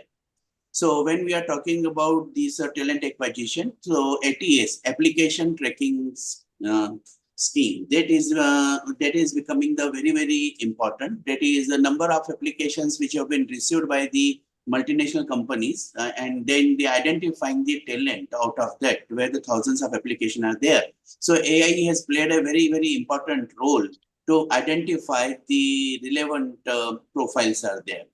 Second is about the skill gaps and the reskilling is there. So every organization is getting the customized, and the papers they are talking about that is I will just like to mention the 5 skills. There is a list of the 20 skills, but I would like to share short of time the 5 skills only. The first one is the analytical skills are there. And therefore, the AI is playing a very important role, and it is going much more than the Excel and the SPSS is concerned. So as a result of which, when we are talking about the data into information, into knowledge, into the wisdom, and into truth, this pyramid. So then in that case, it becomes very important. That is what analytical skills our manpower is having. If we are having that, I'm also working on this 5 intelligence of HR, IQ plus EQ plus SQ plus SSCQ plus social intelligence plus cultural intelligence. So therefore, this AI is identifying this intelligence with the help of these employees, those who are having. So because there is one crisis is organizational leadership. So therefore, these technological reverse mentoring is required. And here, that's why they have given the emphasis in the analytical skills. Then second is the creativity skills is there, which they have mentioned about, which is the required, because now the solutions to the problems. Now, whenever we are talking about the application of AI, it is required to be in HR to help into the identifying to solve the problems are there. And those skills are becoming the very important. Another important is already some of the panelists have mentioned, that is about the employee engagement and employee commitment. Can AI play a role into getting these more and more employee engagement and employee commitment is there? And the last one, which I would like to mention is that is the digital HR or technological ability in HR. Now, can you guess which are the cities which are having these AI in HR is popular or adopted? So the first city is the Bangalore, that is which is having this the highest AI application in HR. Second is becoming the NCR region, that is Delhi and Noida and this Ghaziabad. The third one, which has been becoming this city, that is Mumbai. The fourth one is the Hyderabad. Fifth one is the Pune. Sixth one is the Chennai. Seventh one is the Kolkata. Next is the Ahmedabad, and then rest of the cities are there. Those who have adopted the AI in this particular HR is concerned. Now, when we talk about which are the industries where this AI in HR has been used by which nature of industries. So the nature banking and finance industry is number one. The financial sector continues to be most influential. The 27.8% of all these HR that has been enhanced since 2018 is there. Second industry which is coming to use the AI in HR, that is the energies and utilities are concerned. And 17.3% has been seen right from this to June 2021. And before this, the last data was the 9.5% in August 2020 for the using of AI in HR is concerned. As far as the other industries are, the next is the media and entertainment. And then the e-commerce is there, which has been using the AI in HR. The HR people, what experience they are having in AI, and there are here less than 1 year, they are found to be the largest number. And those who are having 15 plus years of experience, then they are having these less experience in the analytical or the data job or the technological jobs are concerned. The salaries which are the advertised for this type of the jobs, that has been found, that is the lowest is the 0.3 lakhs per annum, and the highest which has gone from the 1 CR plus, and that is to the organizational leadership is concerned. Very Now, good. when we Very talk good about data. A lot of very useful data you have shared. Right. At the challenges which we see in the challenges data will come science. to that, sir. Next round. Fine. First round, we are capturing the pluses, like Madam said, this augmented intelligence. Devjani said it's a sentiment analysis. Dharam talked about scientific uses. So, like you added the research data of different sectors, how they are using, and give an example like application tracking and all. We'll now build another scenario, not to criticize or condemn or reject AI. We want to use AI. That's the reason we also want to know what are the challenges it brings along, so that we'll mitigate the challenge, prevent the damage, or deal with the concerns. So again, same way I'll go to Dharam. This time little faster and lesser, because of time constraint. We are now 240. So the second round, we would like to know, according to in the industry, when you apply AI, utilize AI, introduce AI in HRM, what are the 1, 2, 3 challenges you face? A couple of the challenges. First of all, you see this thing, the digital capability of the people needs to be enhanced, because the things may be there, but how you are going to interpret it, again, it depends upon completely on the human mind, what we actually want to achieve out of the entire kind of things.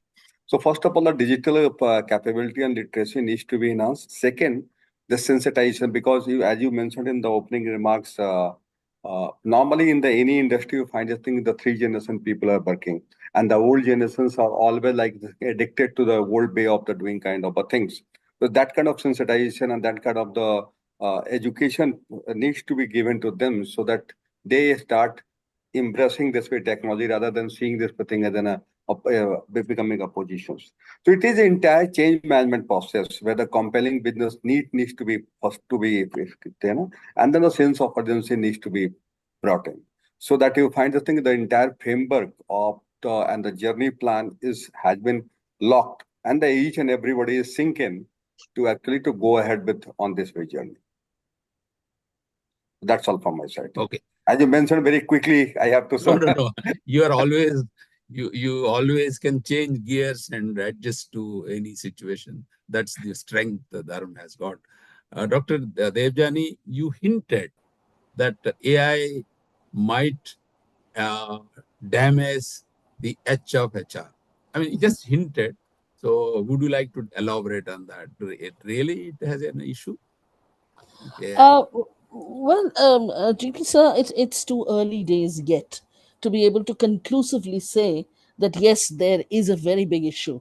But yes, there are certain aspects of the usage of AI, because at the end of the day, the human resource function uh, depends a lot on competencies like compassion, like empathy, which are intangibles. They are not something which can be put into formulaic use. They are not something which can be driven through algorithms. They're not something which can be metricized all the time. And yet, they remain the mainstays of a human resource functionality. So, my very humble submission is that while we do adapt to the new ways, because I strongly feel that AI and HR, the future is one about augmentation and collaboration. The two have to coexist for better and faster delivery and better execution. But we need to be careful about where we allow AI to become a partner and where we keep it out of the door yet again, because the human part needs to still be nurtured. A couple of other concerns that I have in terms of the challenges. Please, I think please. I think ethical considerations are Ethical. important. Okay. Ethical considerations are important. I don't want to name the organization, it is a very large retail space, but AI was applied in such a manner in that it automatically lent to an inference where people had to be fired. They started getting fired without the human perspectives being enabled. It was driven to that extremity. So we need to be careful that we're dealing with human beings. We can't become robos. As a result, the ethical consideration is important.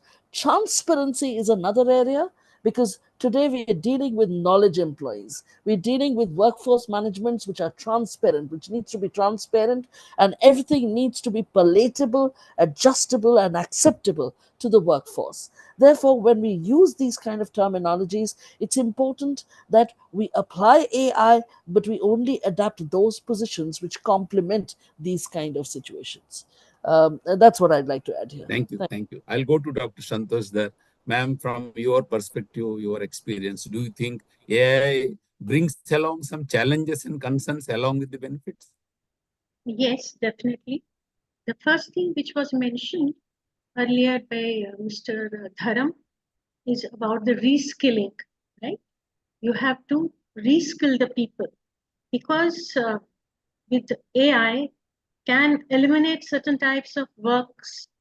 So therefore, in order so that it doesn't impact people, you need to reskill them so that they can be absorbed there only rather than going out. Moreover, reskilling is also required where you can see them upgrading themselves, having better opportunities where they can see for themselves the career growth. Another one, which is what you can say a challenge, is the security point of it, the privacy. So it is AI susceptible to hacking during the training pipeline while machine learning algorithms are created. Data poisoning attacks, seed malicious code or information in the training sets can infect countless machine learning models. And ultimately it can affect the company network. Moreover, when we are upgrading, so you have a lot of employee data. So employees need to know, well, this data is required for what. So that is again a privacy factor that is a challenge with AI. So what data you are taking and what you are retaining and what for it is used. I think as Dr. Roy has already mentioned, where the ethical issue comes in. Again, employee data vulnerability, again, you can see the model leakages. The unintentional exposure of model details or outputs can compromise security. So again, data poisoning and theft, as I have already mentioned. These are some of the what you call challenges which are associated with AI. Okay. So we'll go to Professor Santosh Rangnekar. Sir, you are free. You want to quote some research data, or you want to talk about your own knowledge on the challenges? We want to know more because we really want to use. Yeah. Right. So first, I would like to mention the top six the challenges which has been faced by implementing the AI in HR.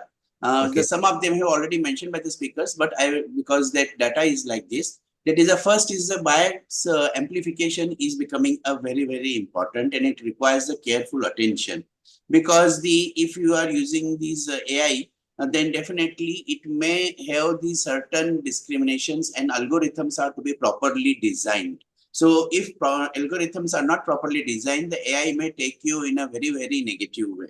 Second, already mentioned, I will not just mention the second is the data privacy, but already all speakers have already mentioned about the data privacy and lack of transparency. And the third, which I would like to mention, is that is the navigating the complexities.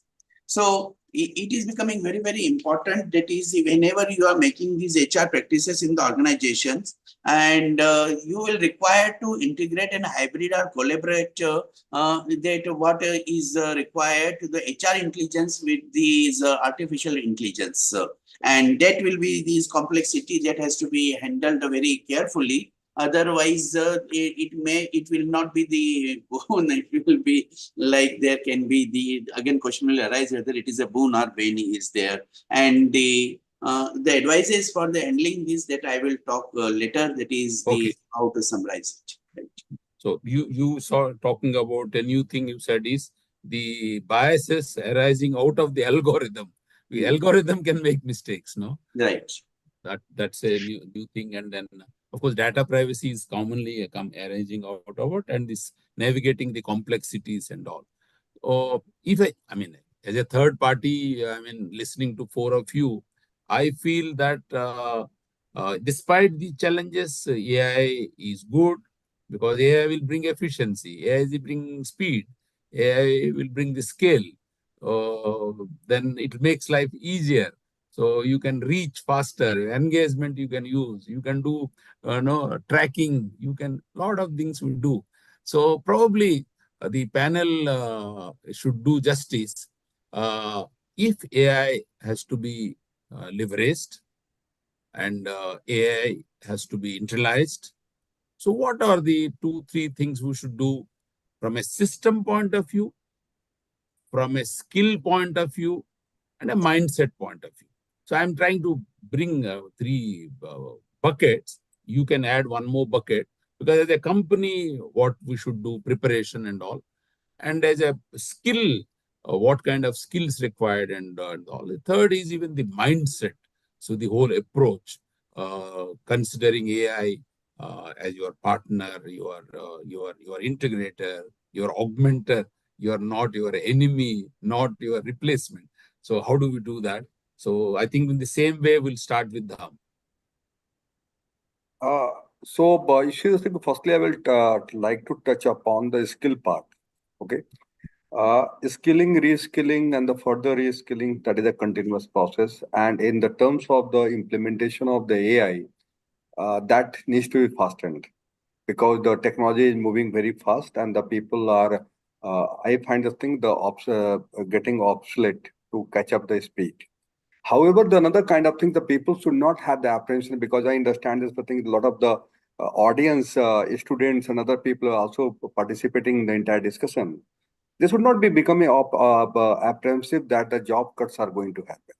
The role are going to shift. Okay. Because you see the World Economic Forum also tells the repetitive nature of job or the conventional jobs will not stay. But however, the more and more the data analytics, data science will actually emerge out, and the people should start equipping themselves for those various skills. Okay. Second piece is the important piece. I think the fourth bucket you mentioned, but I am bringing the culture aspect. Okay.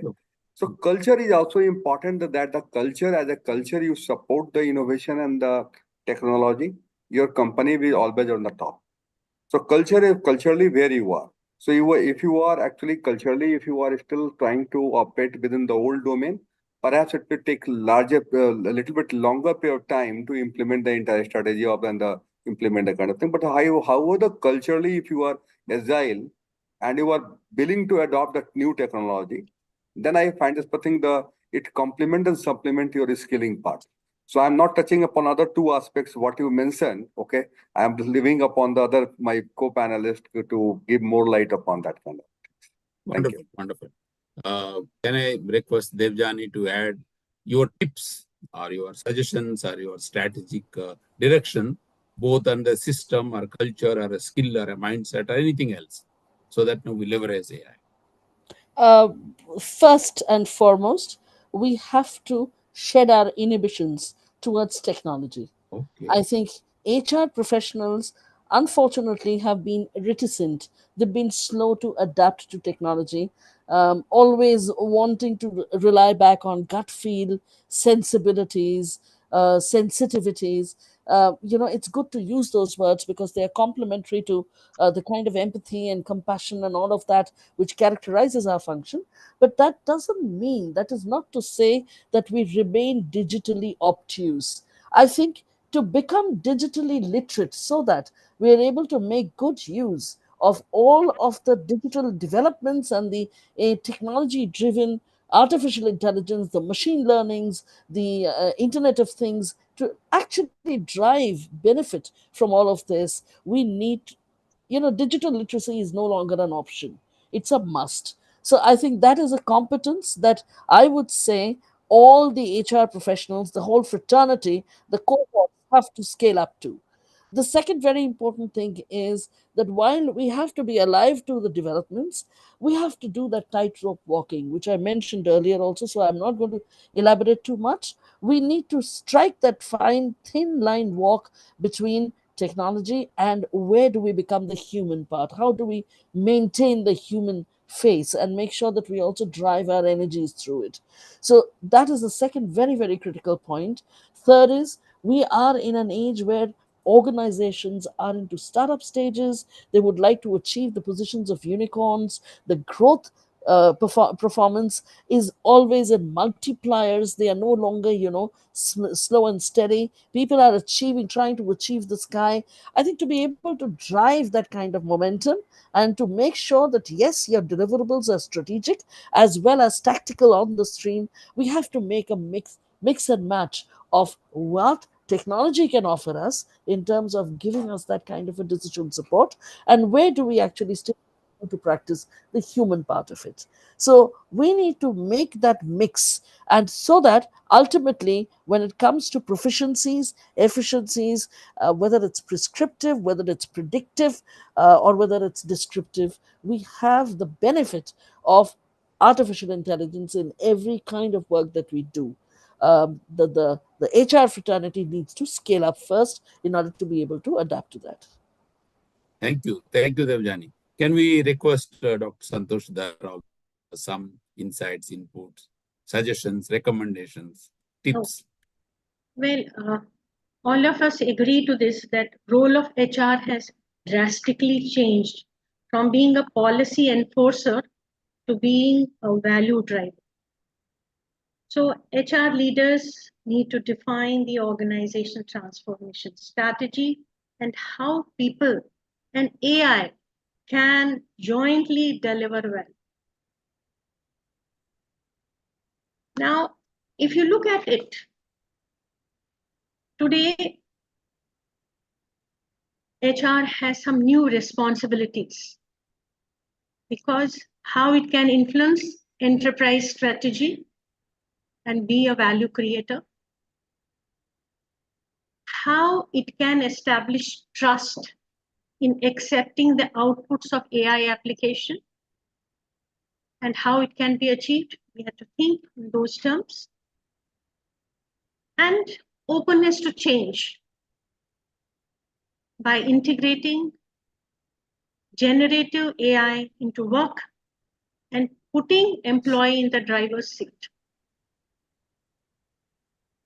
So today, if you look at HR leaders face multiple challenges because they are evolving employee expectation, which is a global labor shortage and global growing skills gap. So generative AI presents a new opportunity for HR leaders to reimagine and modernize the HR function, build and retain a future-ready workforce, and foster the innovation needed to keep the business meet its broader strategic mission and objectives.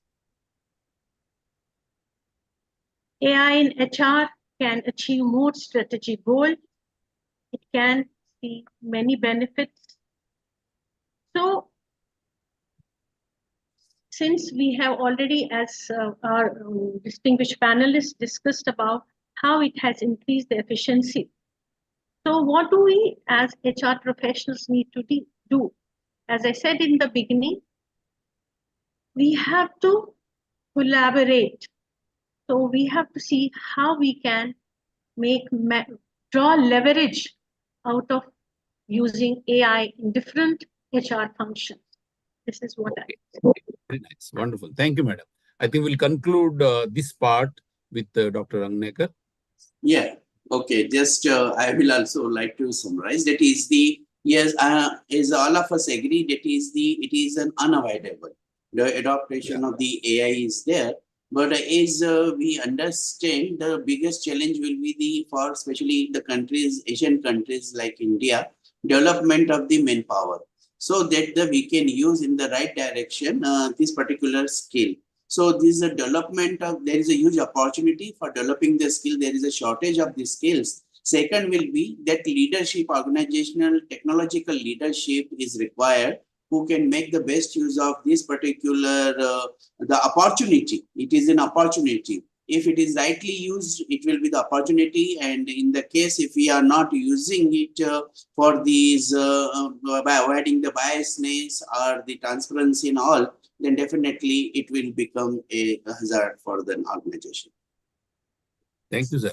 I think so. So the panel is in favor of bringing AI more and more in HRM to utilize the benefits of speed, scale, accuracy, data, reducing biases, so or having a lot of dashboards tracking, so making things simpler, scientific utility, all that, it's fine. And then therefore you have recommended that while be aware of the challenges and then do these kind of things like the trust it. First thing is you trust that it will do good for us. Then you change. Then you prepare for people and have leadership driving it. And just consider the whole subject as an opportunity and undermine the challenge that brings it along.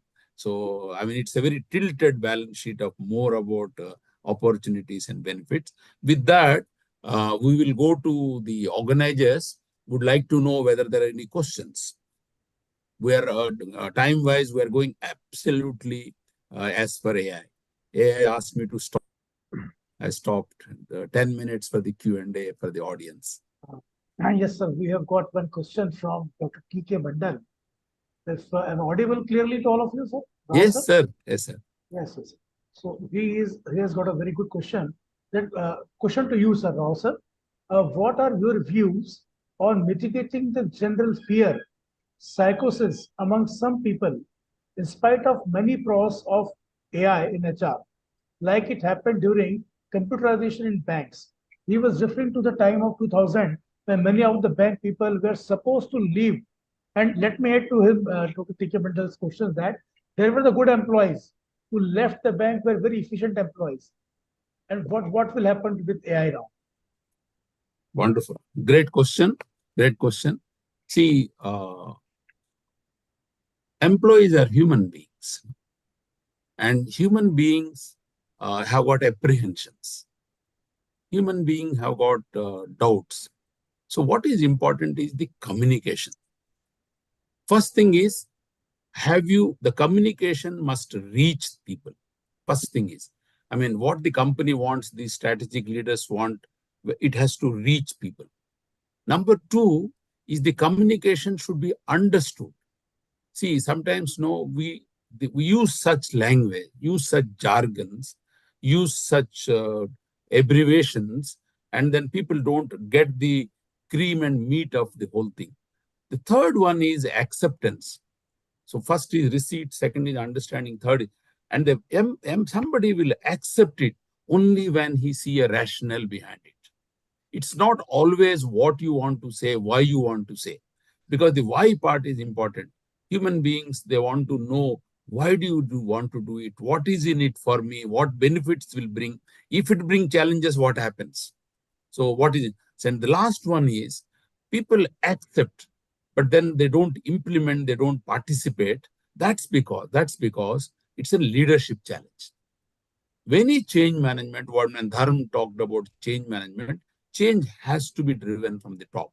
Otherwise, there will be question marks. Otherwise, there will be gaps. So I will use this formula called RUAI to drive this change management also, to bring in AI in people management.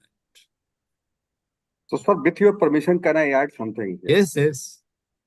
See, this thing, most of the time the employee comes back and thinks, I'm a very effective or very efficient person. But this is, to me, it is a very contextual. He or she may be very, that very given context may be very efficient, but if the context is changing and the employee is not upgrading, okay, then it becomes a problem for everyone. Problem for the employee, problem for the organization, and problem for the processes also, because you have not upgraded yourself. So HR is an enabler in the entire process. But the hunger should come from the employee concern that if the shift of technology is happening, what is it for me? How I am going to upgrade myself so that I remain relevant in future. That's the first thing from the employee point of view. Second, it is also important from the organization point of view, that how they are actually creating the workforce ready for the future. So what are the policy and the programs or organizations are also running? Yeah. What are their learning and development opportunities by which because it is good for organization also, because by the process, organization also remain relevant in the future. Because we have the numerous examples where the organization did not develop its capability to meet out the future requirements, and they are nowhere. They are historical. True. So somebody had a puppy at home. The puppy was sick. Say they went to the veterinary doctor. They gave a medicine. The puppy was to be given that medicine, which is a syrup. The puppy was throwing out the syrup. Every time you give syrup, the puppy was throwing out. So it didn't get cured. So talked to the veterinary doctor, said, can you give an injection instead of a syrup? He said, no, syrup is the only answer. So he said, try out again and try out again. And then in the evening, they tried out again and the puppy threw out. And the maid went to bring the cleaning cloth. So by the time she came back with the cloth, the puppy was actually licking the medicine which is on the floor. I mean, the medicine was good. Puppy actually liked the medicine. Probably puppy was not liking the way the medicine was put into her mouth, but two people opening the mouth and put a spoon into the mouth. And it was registering the methodology and the approach. But actually the medicine was good and it tasted. So same thing will happen to this also. How do we tell people what is the benefit of it and all? Next question, please. Yeah. We have got one question from Dr. T.K. Mandal. Have you started, to all the panelists, the question is open to the panelists. Yeah. Have you started feeling the pulse of threat among people in your own organizations or elsewhere? If so, what are you doing about it? So first I would like to request Rakshit sir and Devjani madam to report. Yeah, okay. To answer it. We'll go with Devjani first. Yeah. Because they are saying in your organization. No, we will come to Dharma madam also at the same time. Yes, we'll come. Thank you. I think, as rightly pointed out by all the panelists, it has to be like a railway track.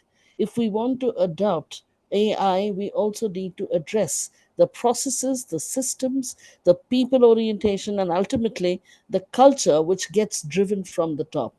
There has to be a vision.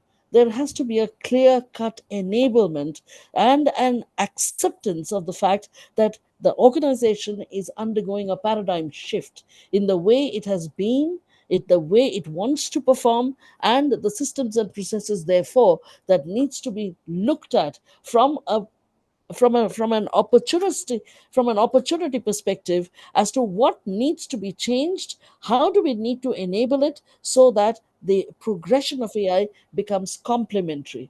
Otherwise, there's going to be friction. Otherwise, there's going to be fallouts. It'll become, the lot of slips between the cup and the lips.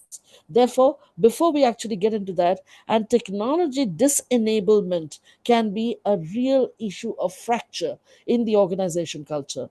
So it's important we factorize, we treat it as a project, we put in place a PMO. I am dealing like that in my organization, where I've put in place a project management team, and we have drawn people from different points, from different aspects, from different functions, and we are dealing with it like a crack team, which is looking at the various factors, inclusive of the HR part of it. So it's like a project for us. Thank you. Yeah, I think Dr. Joshi wants the answer from Dr. Santosh there also. Yes. If she has put anything to it.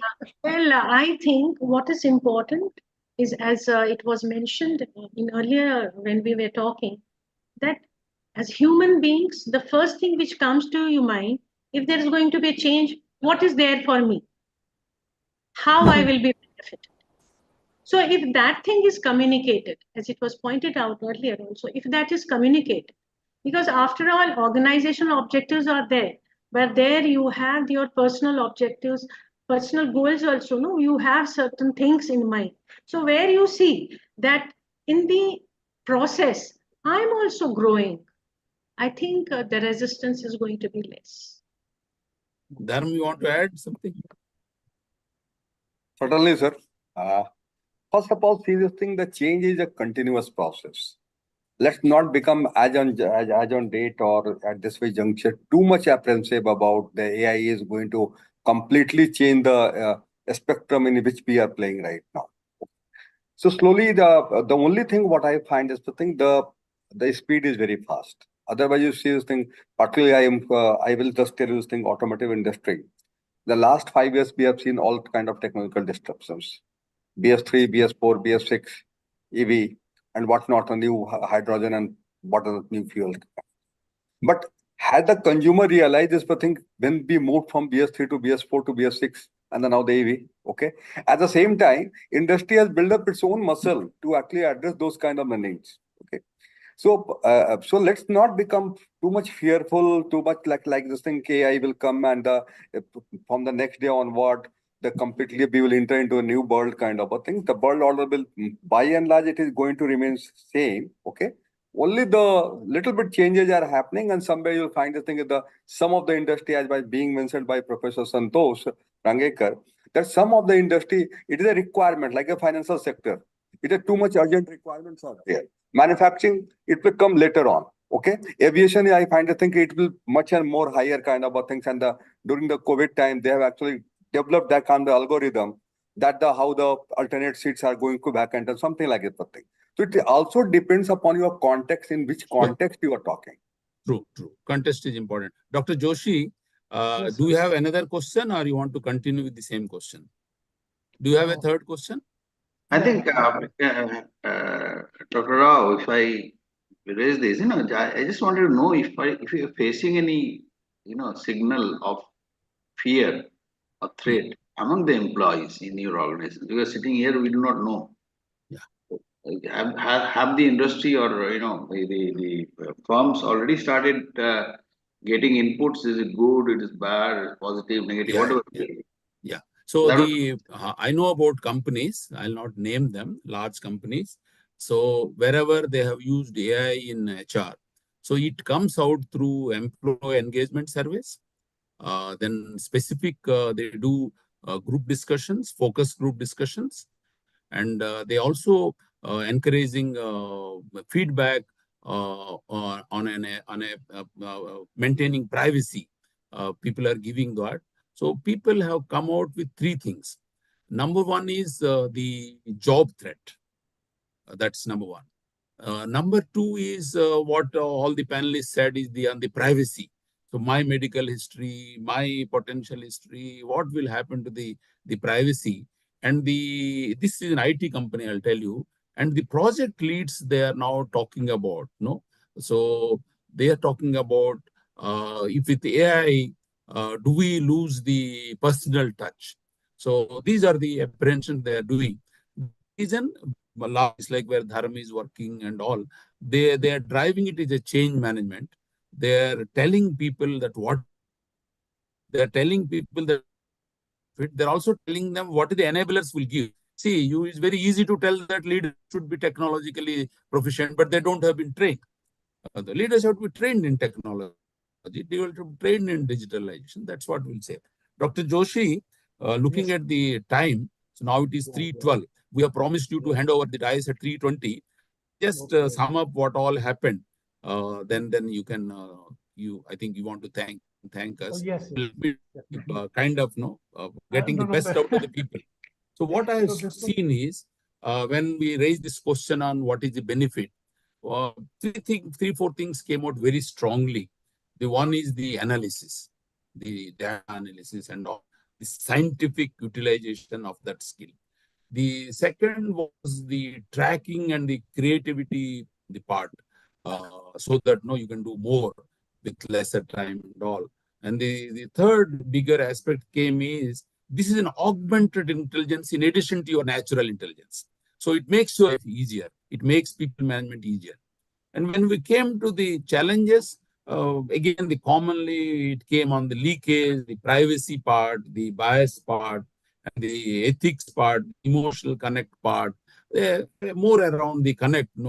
If it is more of high HT, will we lose the high personal touch? So that was the point came. But when it came to what we should do, I really appreciate our panelists. They said, like any other change management, it has to be done a vision by the leadership, a transformational leadership. In fact, Dr. Angnekar said it should be technologically driven leadership. So that leadership. Second, what Dharam and started, and Devjani added that the so-called apprehension management. So remove the fears in the beginning itself. Don't allow the fears to grow. You prevent the growing of fear. And preparation, the skilling of people. System point of view, you need different skills. The skill point of view, people, and finally the culture and the change management. If I have to conclude the whole thing for a student or a practitioner or an academician or a consultant, GP sir, can I just add a point? You want to conclude or you want to add a point? No, I just want to add a point, sir. So I lost my track, but I'll let you say. Oh, I'm so sorry. But please. I was going to lose my track, so I thought I'll just interject. As you rightly said, sir, it has to be a moment. It has to be a movement. As a matter of fact, from an organizational perspective. I got it. It's there in my script. It's there in my script. Thank you. So thank you. From it's a perspective. Yeah, it's there in my script. Thank you so much. So if you are, I'm looking at the watch. So if you have to give from this on behalf of all the panelists, a small guide for a student who wants to make a career in HR and wants to use AI, or a company HR person wants to use AI, he wants to sell AI in the organization, or a consultant wants to sell AI in organization, or a researcher or a teacher wants to talk about more about AI. So I've just created a small model out of what all you do is. Number one is creating the trust in the benefit of technology in HR. First is the trust management. So it moves around the apprehension point, the fear management, the culture management. Number two is the transformational leadership. That's what Devjani was talking about. It should be taken as a mission. It should be taken as a project, bigger project. It should be driven. So that's what I'm saying. We need transformational leadership, transformational managers to do such things. The third thing is, whenever we bring change, particularly in people management, they want transparency in implementation.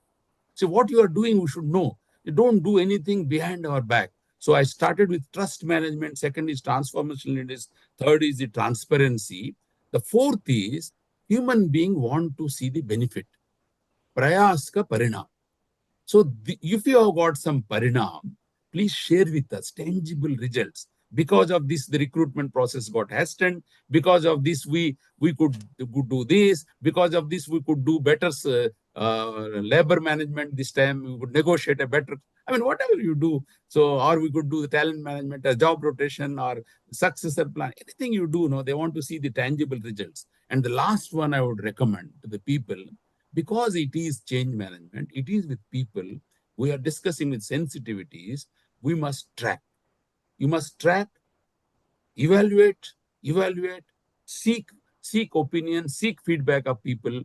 People are actually affecting people. No? So what we are doing, so track the whole thing and do it reviews, and ultimately it is going to give us the best.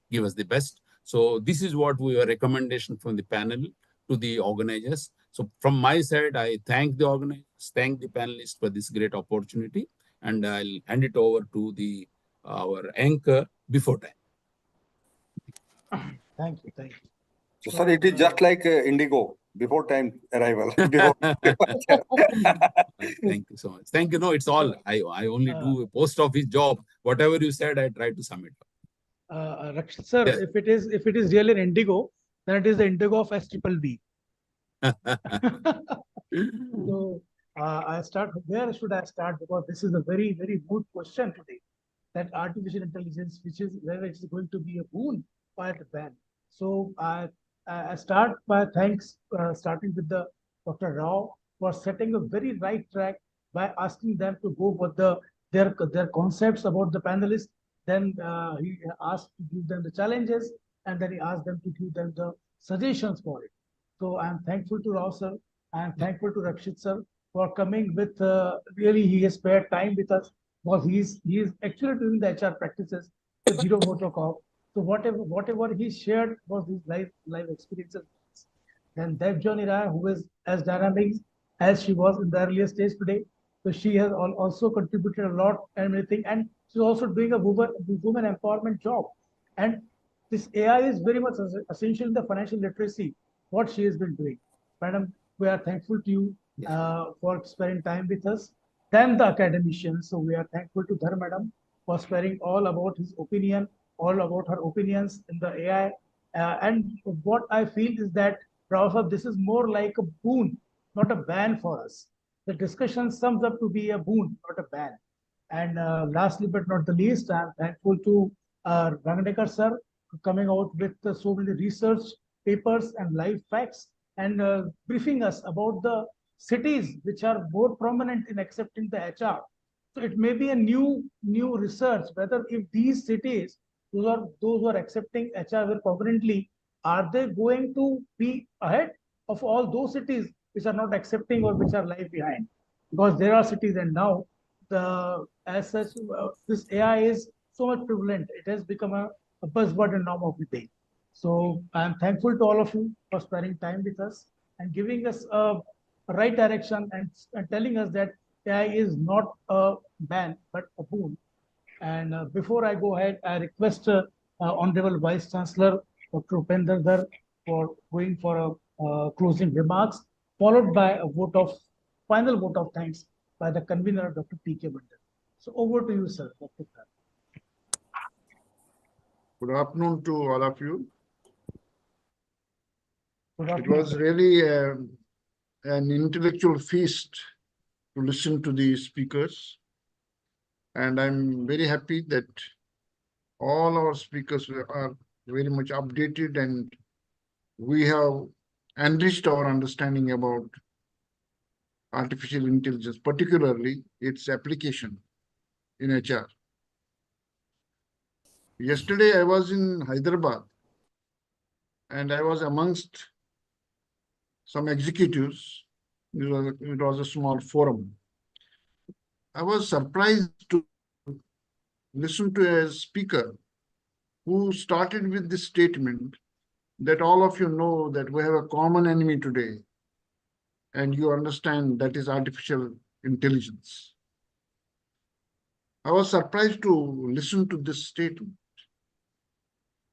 So this is an indicator that awareness needs to be increased amongst executives. Some people see it as a demon coming. Some people see it as he used the word enemy. It is not. In management discipline, we have always been talking about change. And all of us understand that change is inevitable. Whether we like or not, change will happen. I'm talking about change which may not be even planned. That will happen if it has to happen. That's why it is always better to plan in a manner. Artificial intelligence is only a technology.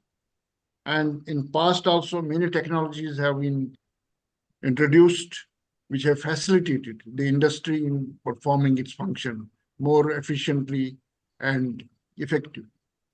Same way, artificial intelligence, it has not come yesterday. People have been talking about artificial intelligence in 1960s also. Even see, we have been using Google every day. After internet came and Google has been used, if we are searching the meaning of a word, we simply Google it, we get it. What is the technology? Technology is artificial intelligence. So technology is certainly, as many of the speakers said, going to enter every profession, every segment.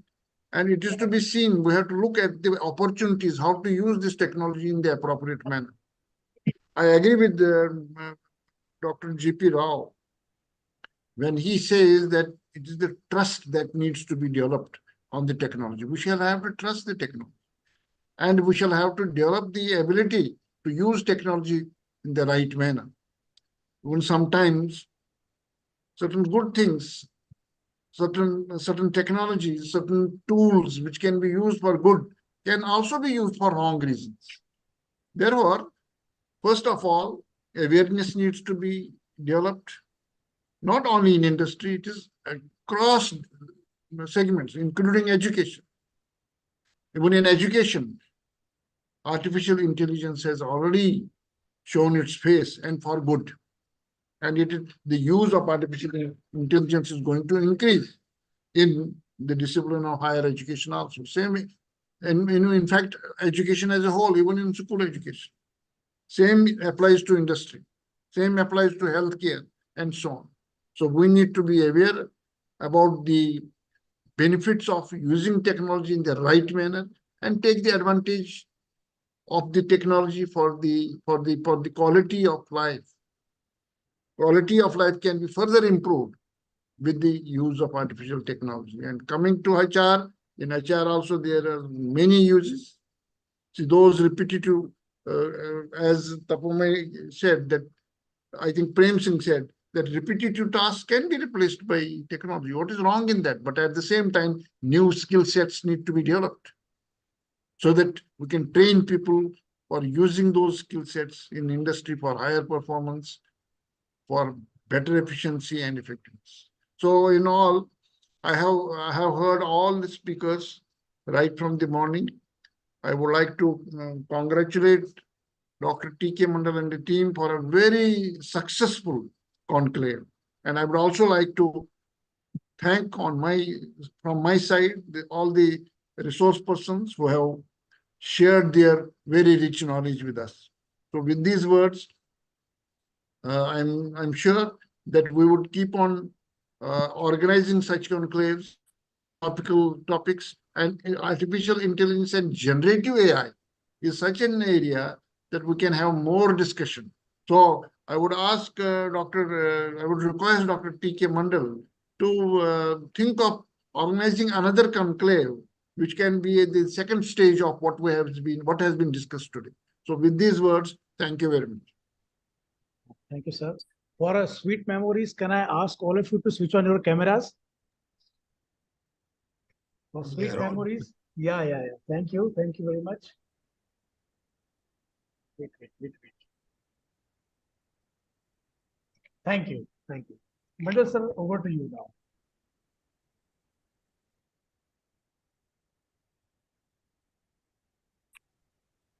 So here we come at the end of the day's very deliberate and hectic yet very rich discussions. The pleasant task of expressing our gratitude.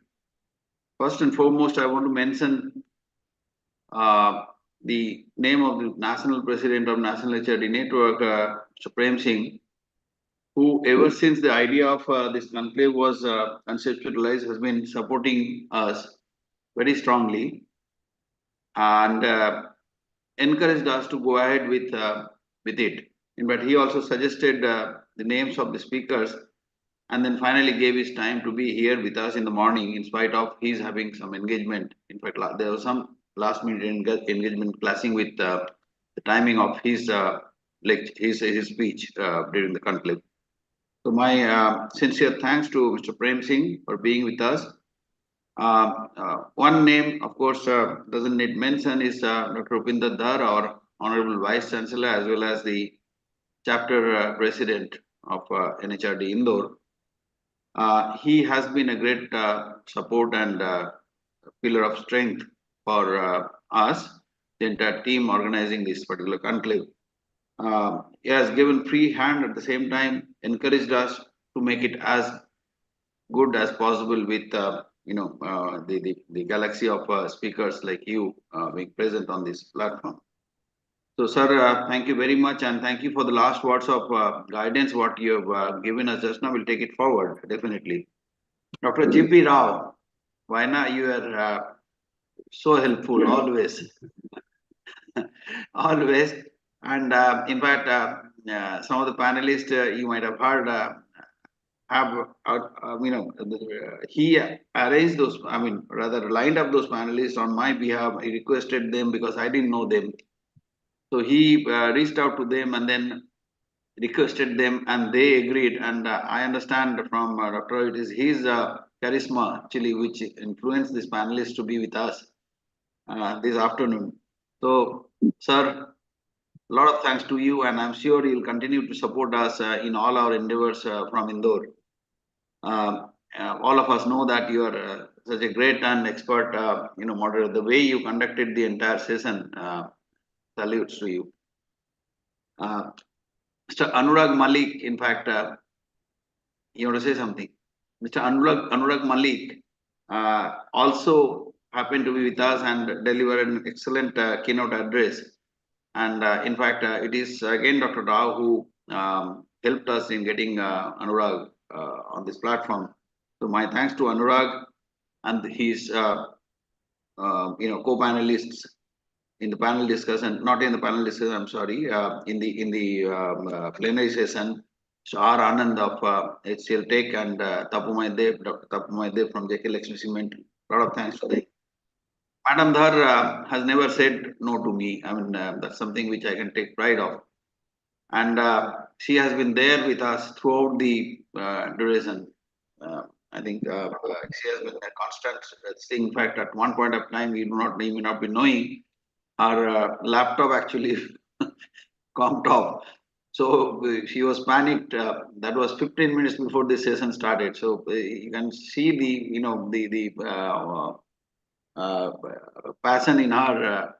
She arranged another laptop, and then madam, I think you're using somebody else's laptop to talk to us.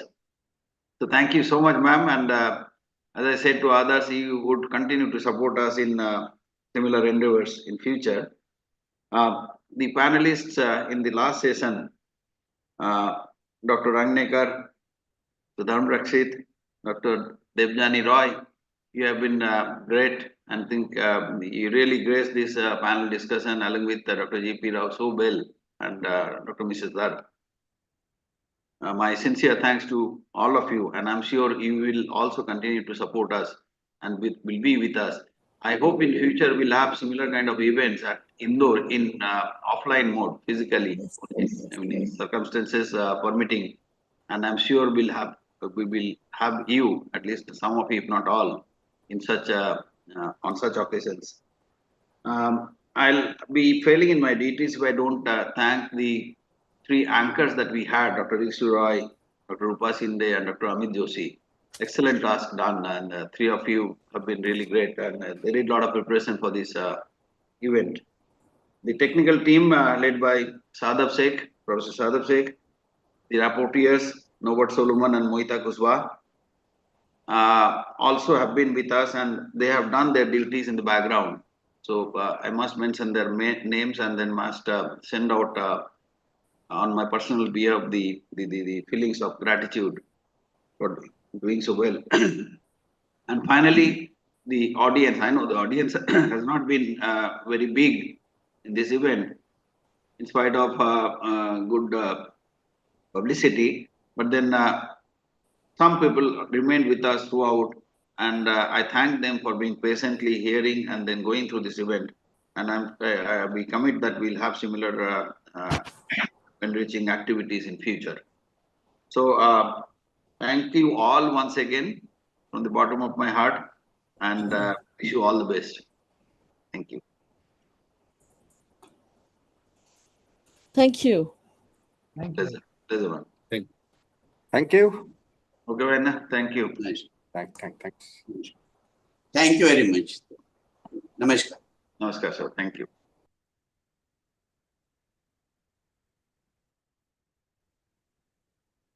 Now we can leave. Yeah, ma'am. Yes.